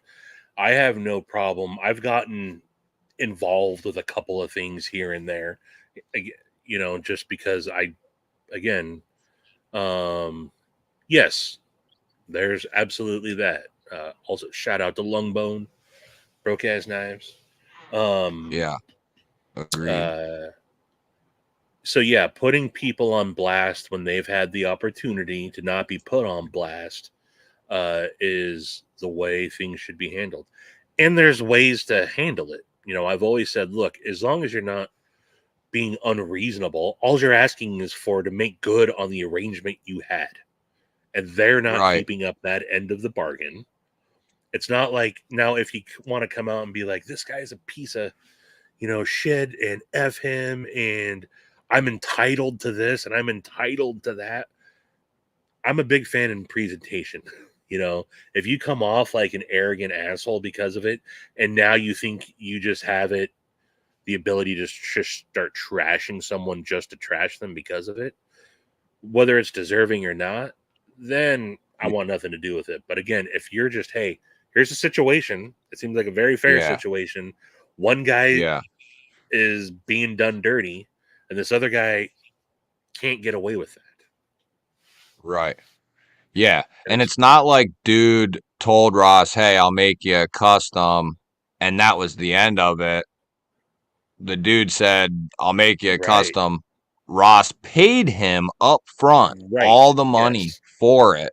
And as far as I know, Ross is he said something to him, and then I told him, you make the first post on Instagram or whatever, give all the information, all the conversations, because he has all of it. And I said, then we can go from there. And, a couple people have already said, yeah, we'll make a video for you and direct attention that Yeah. way. And if he's not going to pay, maybe he will after that, Right. Right. that's kind of and I'm like you where I stay far away from I don't like getting So involved with that stuff, but like when it comes to that, and so Ross let has me been so a supporter of mine forever, so I'm yeah. gonna help him. So let me ask you, at what point do you feel these folks should have redemption? So now say all this happens and Freeman's like, you know what, dude, I for whatever reason I fucked around. I totally dicked you around, dude. I shouldn't have done that. No excuses. Here's your money back, or boom, here's your knife. Say he does resolve it immediately, but it took him being put on blast to do it, right? Do you Yeah. think now that's just instant redemption? Like, oh, okay, he made good on it. Or now does that guy wear a little bit of a scarlet letter for a little while? I think that Because so it's like in I my said, opinion, I can't trust that guy now, yeah. I think it's up to each person's individual uh perception of the situation. So everybody's but I think Right. one thing that it does is it puts like a scar on Yeah. that person's name, or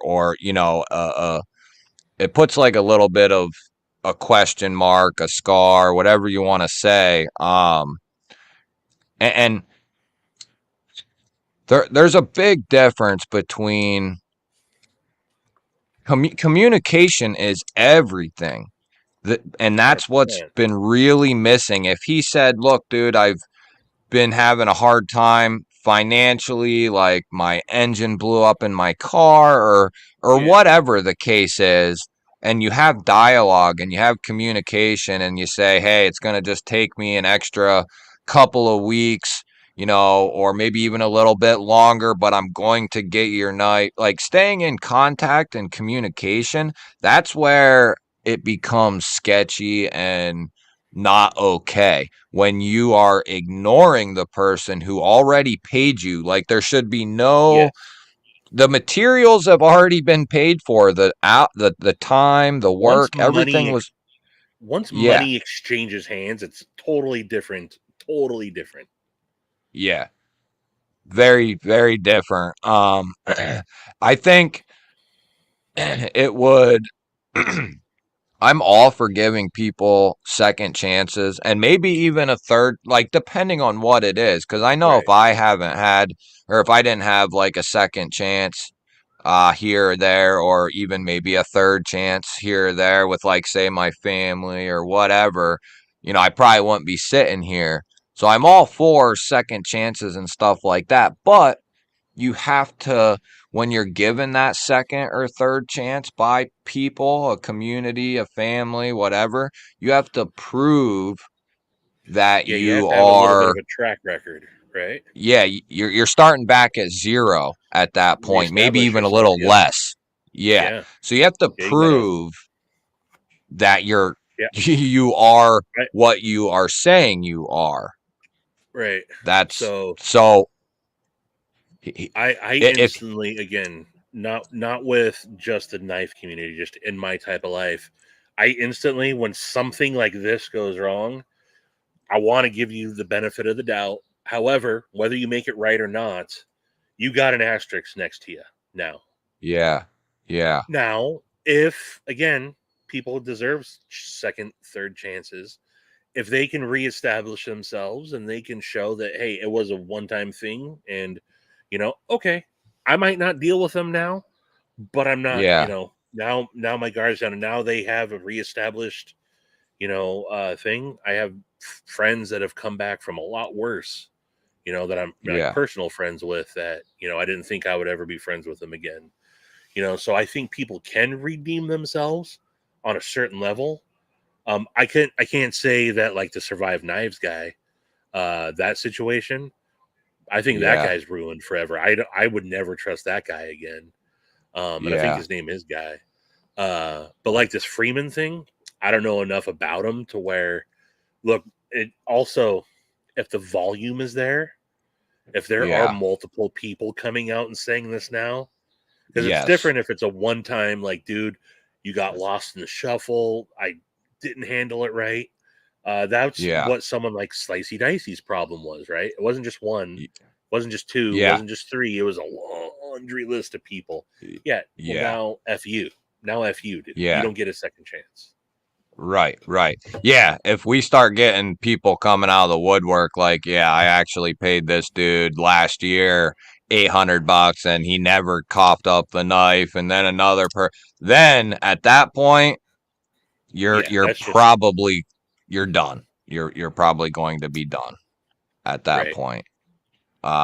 So as far as I know, it seems like it's happened to at least two people, and Lefty said that he had heard of it happening Right. to at least one other person. So I don't know if that second person is maybe the person he heard of, or is it three people? Then in that case, Right. we're talking, now it's starting to become an issue Yeah. more Yeah. than just one, Yeah. or That's maybe a even if that two. if that's the case, then I'm much more willing to be like, hey, bro, one, you need to make it right. Two, I definitely ain't effing with you anymore. Yeah, When it gets to be that egregious. But yeah, again, man, sometimes you realize, it. I mean, look, it really, Urban, in my opinion, I think it comes down to what the situation is. If it comes down to horrible communication on both sides, then all right, well, yes, this guy who took your money's bad, but if also you were horrible at speaking up and didn't stand your ground, uh then it's like, all right, now you're both to blame here for a very shitty situation. I'm less likely to condemn that person. Um uh so I see have less jet, and which is too bad, man. I was a fan of that dude. me We too. I started to say his name and then got sidetracked, but yeah, early on he was definitely someone. If you've been around for the knife tube game for 5 6 years and you say you didn't watch Slicey Dicey, you're full of shit.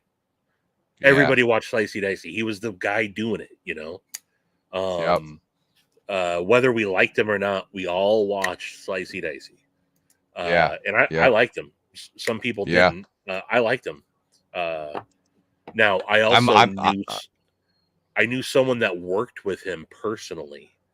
oh, Because he did stand up comedy, and I knew oh, someone yeah, that worked was an opening / middle act that did comedy up in the New England, New York area. And I was like, hey man, do you know who this guy is? And he's like, Yeah, he's got like some bike.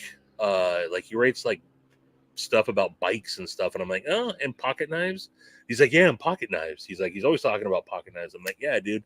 He's a big YouTube guy too, and he's like, that guy's a prick. He's like, nobody likes him. Oh, really? Yeah. So I was like, I think some of the stuff that people judged that guy for was valid. But Yeah, I have to say, I still watched I, him. I yeah, I used to like him too. I actually came up with a nickname for him. I used to call him Slizzy Dizzy, and he Lizzie used to, Dizzy, yeah. yeah, he used to think that was the funniest damn thing, and that was early on in my knife uh content consumption. Like he was one of the first. I'd say I probably watched him, like Nick Shabazz and him were probably the first Yeah. two people that I watched. And then I think like Metal Complex eventually came into the fold, but I think Slicey Dicey was one of the first like two people I ever Yeah. watched Mine a was knife for video sure. on. Yeah.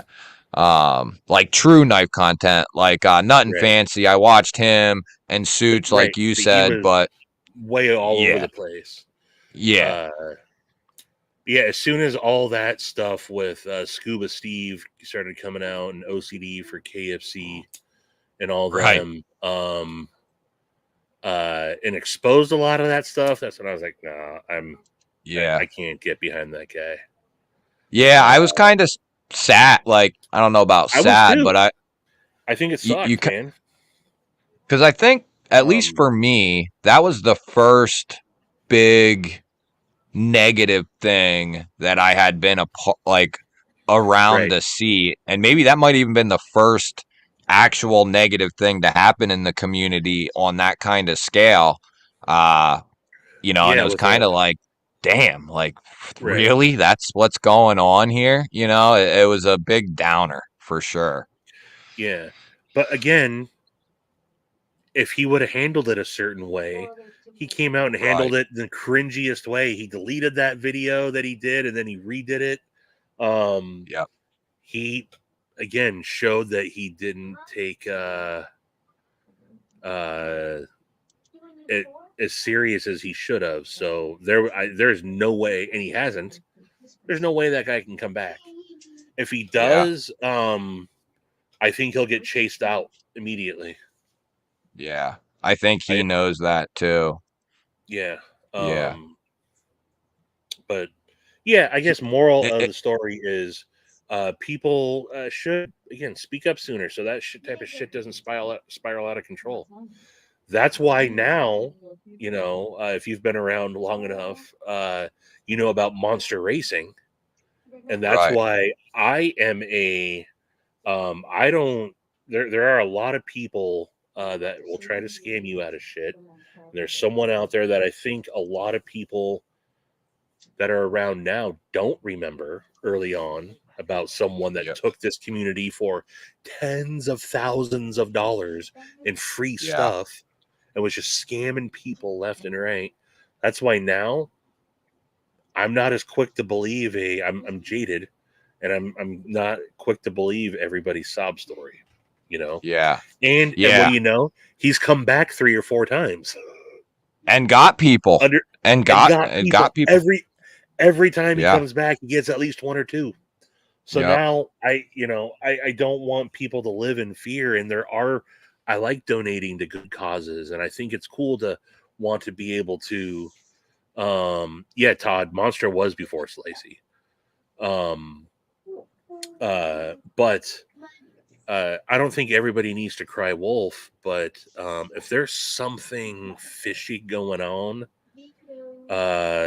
say something. Right. You know, Tell somebody because and yeah, try to figure it and out. and especially in the world of monster racing, and he came back as Sharp Thoughts, then he came back as like I don't know what he's come back as every time. But when somebody's got look, sometimes people hit hard times, but if their hard times are made better by if you could just give me a knife, Yeah. come on, people, stop being so Yeah. gullible. Stop being Yeah. so gullible. And if someone's trying to sell you a $500 knife for $150 and you're Yeah. like, ooh, I'm going to pounce on that because that's such a good deal. It's too good Yeah. to be true. That's a It's good. great point. And Great point. don't forget, you know, I think we're so quick to want to trust a lot of these people. There's scammers out there, man. So yeah, knuckle up, Yeah, guard your grill. I don't know how many new people are in here, but your best bet is to talk to someone who's been around for a couple of years. Ask get in the chats, ask the people who are doing the streams, ask the people in the streams, because more than likely there are a few new people doing live streams, but the major time slots in the evening and nighttime is filled with people who've been in the community for quite a while.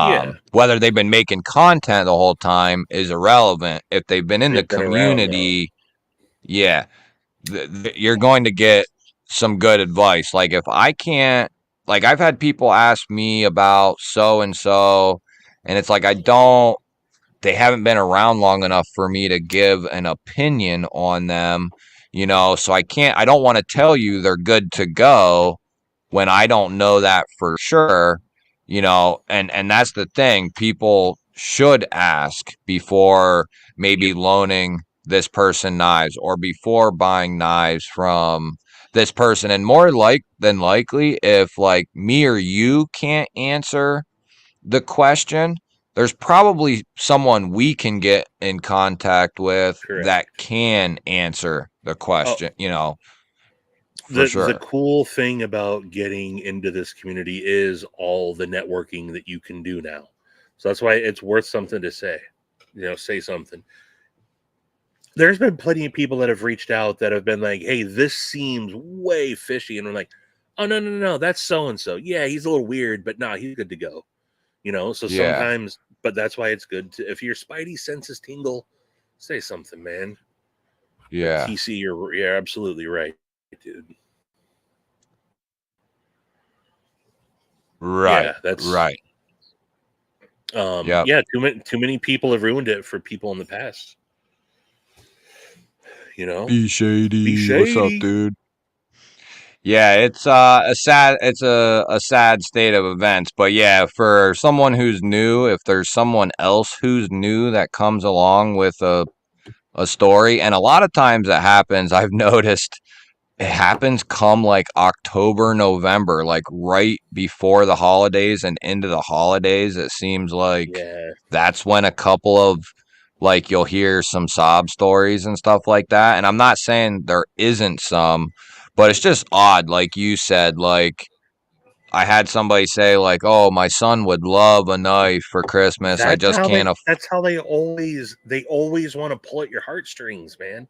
You Yeah, know, and it's like, oh man, and this got stolen, and I wanted to get my son something, and yeah, like, and it's like, damn, if this was real and this was true, and I knew that, at that time, I almost wanted to be like, let me FaceTime with your son and find out what right, does he right, like, or something like that. But I talked with some people, not because they had more time in the community per se, but just to get a second opinion on the whole thing. yeah, And they for sure, said, best to just leave it yeah, alone and not basically right, answer anymore. So I right, ended up sticking with that route. Um, but yeah, it's a shame because if there was the people who've done that have ruined it for the people who hmm really might be in a hard way or whatever. but Because I'd love nothing more than to donate a knife to, sure, we all would. yeah, We right, all would, man. That's how they realize that, because this is a community that props each other up, um right. but it's gotten to the point now where I would rather bring it out. Yeah, my son would love a Grimsby North. Mine um too. I'd rather bring it out and be able to apologize and be like, hey, sorry man, wasn't trying to call you out as a scammer, but I thought something seemed fishy. People have vouched for you. You're not. I'd rather apologize. And even if they're a little bit mad at me for being the one that actually does it, I'd Yeah. rather. I'm okay with that. It's nothing Right. personal. But if it means someone didn't get scammed, again, I'm not Captain Save a Ho of the EDC community by any means. But if Right. something gets brought up, I say something. Yeah. Agreed. Agreed. So, but yeah, we network. We run in the same, little behind the scenes networking groups. Everybody talks. That's why we bounce Yeah. stuff off of each other. And yeah. I have to say too, there was, and this wasn't near the amount of money, but I remember early on when I first got into the EDC world and I first got onto Instagram, which, believe it or not, I've only been on Instagram maybe like a year and a half, maybe. I think Yeah. I had my Instagram before that, but I never used it. And finally, after starting the channel, a couple months went by and I was like, damn, I better get on there so I can like talk to people and blah blah blah. But I've Right. only had it for like a year and a half. But early on, I met up with this company, and I can't for the life of me remember the name of it, but he made Nux and some other stuff, and the name was the same as almost the same as another company that makes Hanks, Bulldog Hanks or something like that. Is that right? Bulldog Hanks or something like that. But he had Was a there company Bulldog name. Tactical or something? You see it? Yeah. So that sounds right. Something like that. But this dude, I ended up buying a knuck off of him with a leather slip, and it was awesome. And then he was one of them people who would do like a weekly drop, first come, first serve. I got 5 of this, and this, first come, first serve, blah, blah, blah. And after I bought one from him, I knew, okay, dude's cool. Well, I ended up getting I wanted to get another one off of him, sent him like $75 for a nuck, and here this guy gave me the runaround and eventually quit answering me. And I didn't say anything. I didn't put it in Instagram. I didn't say anything on my channel. I didn't blast the guy. Looking back on it, I don't know if he like has gotten other people. I think he ended up blocking me on Instagram. So I don't know if he's even still doing the stuff or what. I could find his it might be like Bulldog EDC or something like that. Sounds right. Or Yeah. but there's a lady who has 99 not to Dizzy. be not to be confused with Bulldog Hanks. I think it's a woman. I think it's 2 different companies. Um, but yeah, I should have back then. And back then I didn't know though either. Like I didn't think about other I thought I did people a service by not saying anything when actually that was probably the opposite of what I should have done. I should have brought Yeah. it to attention. Look, and it sucks to have to do that. Nobody wants to be labeled the drama queen, right? But at the same Right, time, F you, we should say something, But, right, again, it's all in everyone's comfort level. But just know, look, if we are going to be part of a community, then be part of a community. And, sometimes, the fuckery needs to be called out, man. If they're a twat, don't let them keep going. right. Yeah. Yeah, it's hard to say, broadcast. Yeah, it's really hard to say. Uh, there's a lot of it going on Yeah. for sure. So, But yeah, luckily it's few and far between these days, though. yeah, because I think people know that they'll get caught. You know what I mean? They'll get found out. They'll get caught. Uh, and there's people who, with very large followings who can really make you disappear. Yep. Or Yep. a few people who can say stuff and really make you disappear, and there's several examples of that. I won't bring names up, but if you're going to do shady shit, your name might get brought up and you might just disappear yourself, which Right. you don't probably want to be exiled, you don't want to be exiled from this community There's because it's it. It again, not to call people out. Someone did put it in the chat earlier, but I know it's someone that we all had some dealings with. That did happen to. He did get ran out, because it's such a right. close community. I think I Certain, know who you're talking yeah, about. Drooby tunes. Happened to Yeah. Drooby tunes. Yep. So yeah, you fuck around, you find out, man. I think But that's the name of the Hank company that is good. It's not the same. It's somebody else who had like an identical name, but the last word was different. I think it was like Bulldog EDC or like Stevie said Bulldog Tactical. I still yeah, have I still have the Nuck, and I think I have the paper in my drawer somewhere from the dude. I could find it out easily, but not a huge.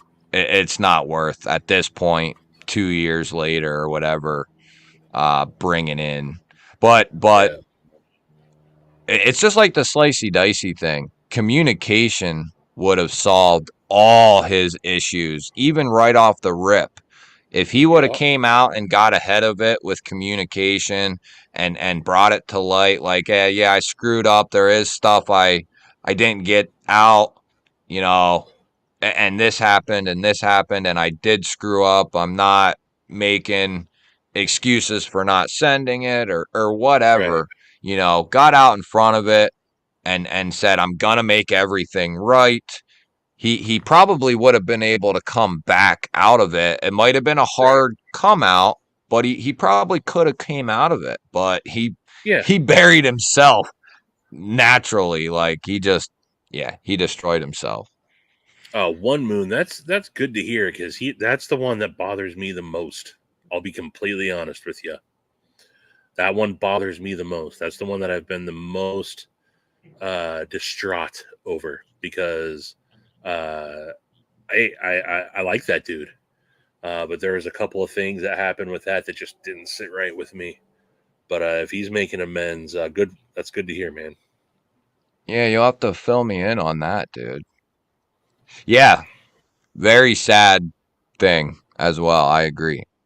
Uh, I agree. Yeah, so that's good to hear. Again, got to reestablish himself, but um it sucks when you hear what pisses me off more than anything when you hear about something like that happening when you've only had positive experiences with that guy.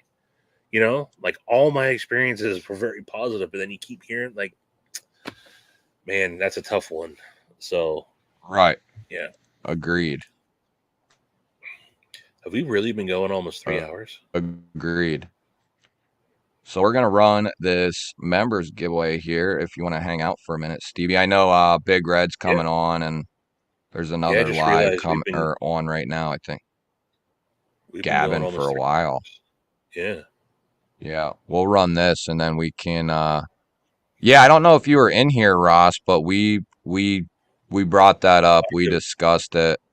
Knowing Uh, what I do, Ross, you're not wrong for doing what you've done. yeah, I think You've been reasonable. it's not like we're talking about $50 or $100 here, Right. and it's not Right. even that's not even the point though either. Like, It's the that's substance still of what. Yeah, it's based on principle at this point, man. Seems like you've yeah, been more than fair, Ross. yeah. What did I do here? Yeah, I like I said, Ross. I think you should say your final piece to the dude, and then I would say I want my money back, or I want the knife, and I want to know I want something physical by the end of the week or whatever, whether it's Yeah, you cash got or the knife. or you're gonna go to other avenues, and it might make things difficult for them, and you can just let them know that, it might. But if you're not going to make things right, then people need to know that you're not doing Yeah. good business. Make it right, Simple. or I'm going to let people know how you're handling the situation. I'll let the Right. situation, all you have to do, Ross, is be like, hey, here's what's going on. You don't have to try to sway the court of opinion. Here's what's going on. I'm just showing you guys what my experience is with this. Yeah. So, Yeah. No belittling or anything like yep, that. Just that's all provide I do. the. There's not anyone out there that would be like, well, no. Yeah. So there's nothing wrong with you going, hey, by X date, we need to have this resolved. If not, I'm going to let people know what's up. Yeah. Simple as that.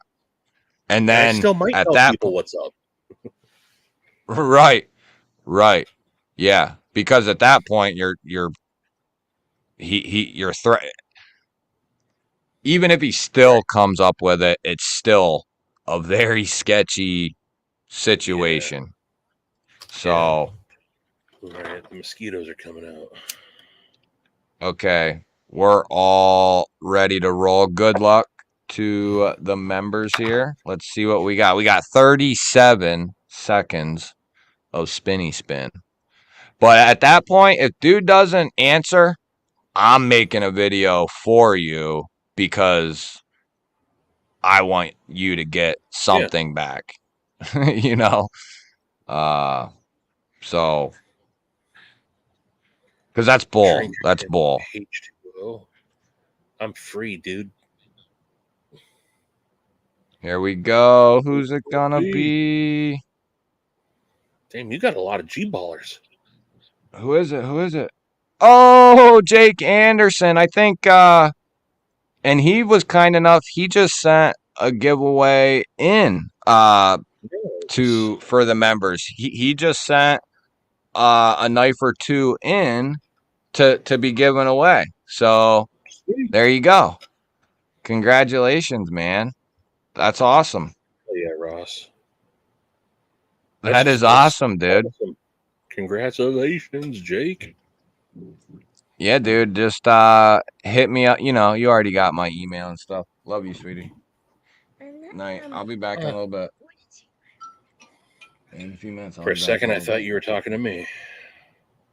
In a minute, Bella. One. Love you. I love you too, Stevie. Yeah. Congratulations, though, Jake. That's awesome, man. Oh, I guess I didn't even say what it was. Well, I guess if you watched the video, you know. Nice little. What is it? I forget. So the one. Neil, did you get your package today? Did Neil get a package? He ordered some beard oil and beard balm from me, and I've been wondering. Oh, I'm sending it into the Satan's Den in Arizona, where it's like 115 degrees. I'm just curious how gosh. it held up. Oh, yeah. So we got. Okay, well, let me clear this down. And you get. I'll send you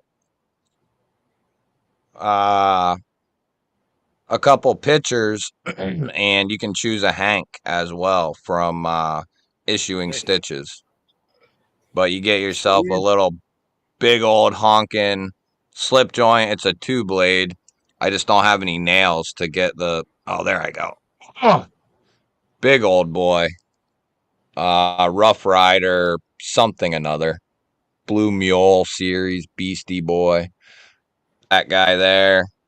And then the What is other that? one, Todd will know. Todd will know, or Mimo will know. it's. Yeah, the pattern. Yeah. Don't they call this like a shit, what do they call it? I'm still Don't trying to ask learn. me. Yeah. Don't Don't ask ask me me. either.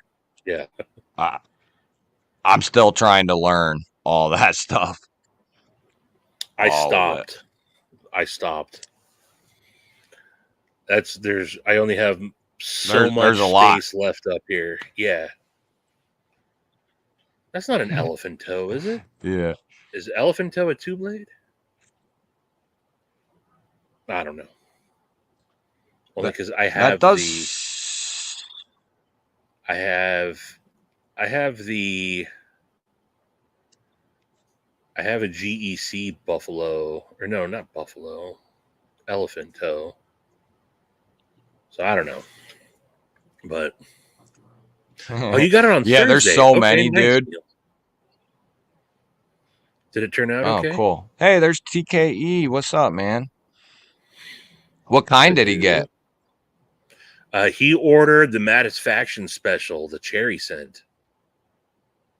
Oh, So I got okay. I got a Satisfaction special edition. Maddie's favorite scent is cherry, so I made it the Maddie special. Oh, okay. So he ordered some balm and some oil. Yeah, and if you're, well, I guess I don't know how big your beard is, Neil, but you can use that stuff. You don't need like a ton either. I mean, depending on the size of your beard, of course, but a little bit of that stuff goes a freaking long way. Yeah, At least I've realized. on the instructions that I put on there. I say, a dime to quarter size, depending on your beard. But Yeah, because yeah, it's not for your beard. It's for your skin. It's for your face. Yeah, it promotes healthy beard growth. Now you will get a little bit of, you are putting nutrients into it, but it really benefits your skin more than anything. So yeah, but then yeah. I mean, I do also use yeah, that's awesome. Like everything I use it's a vegan product. Like I use like all 100%,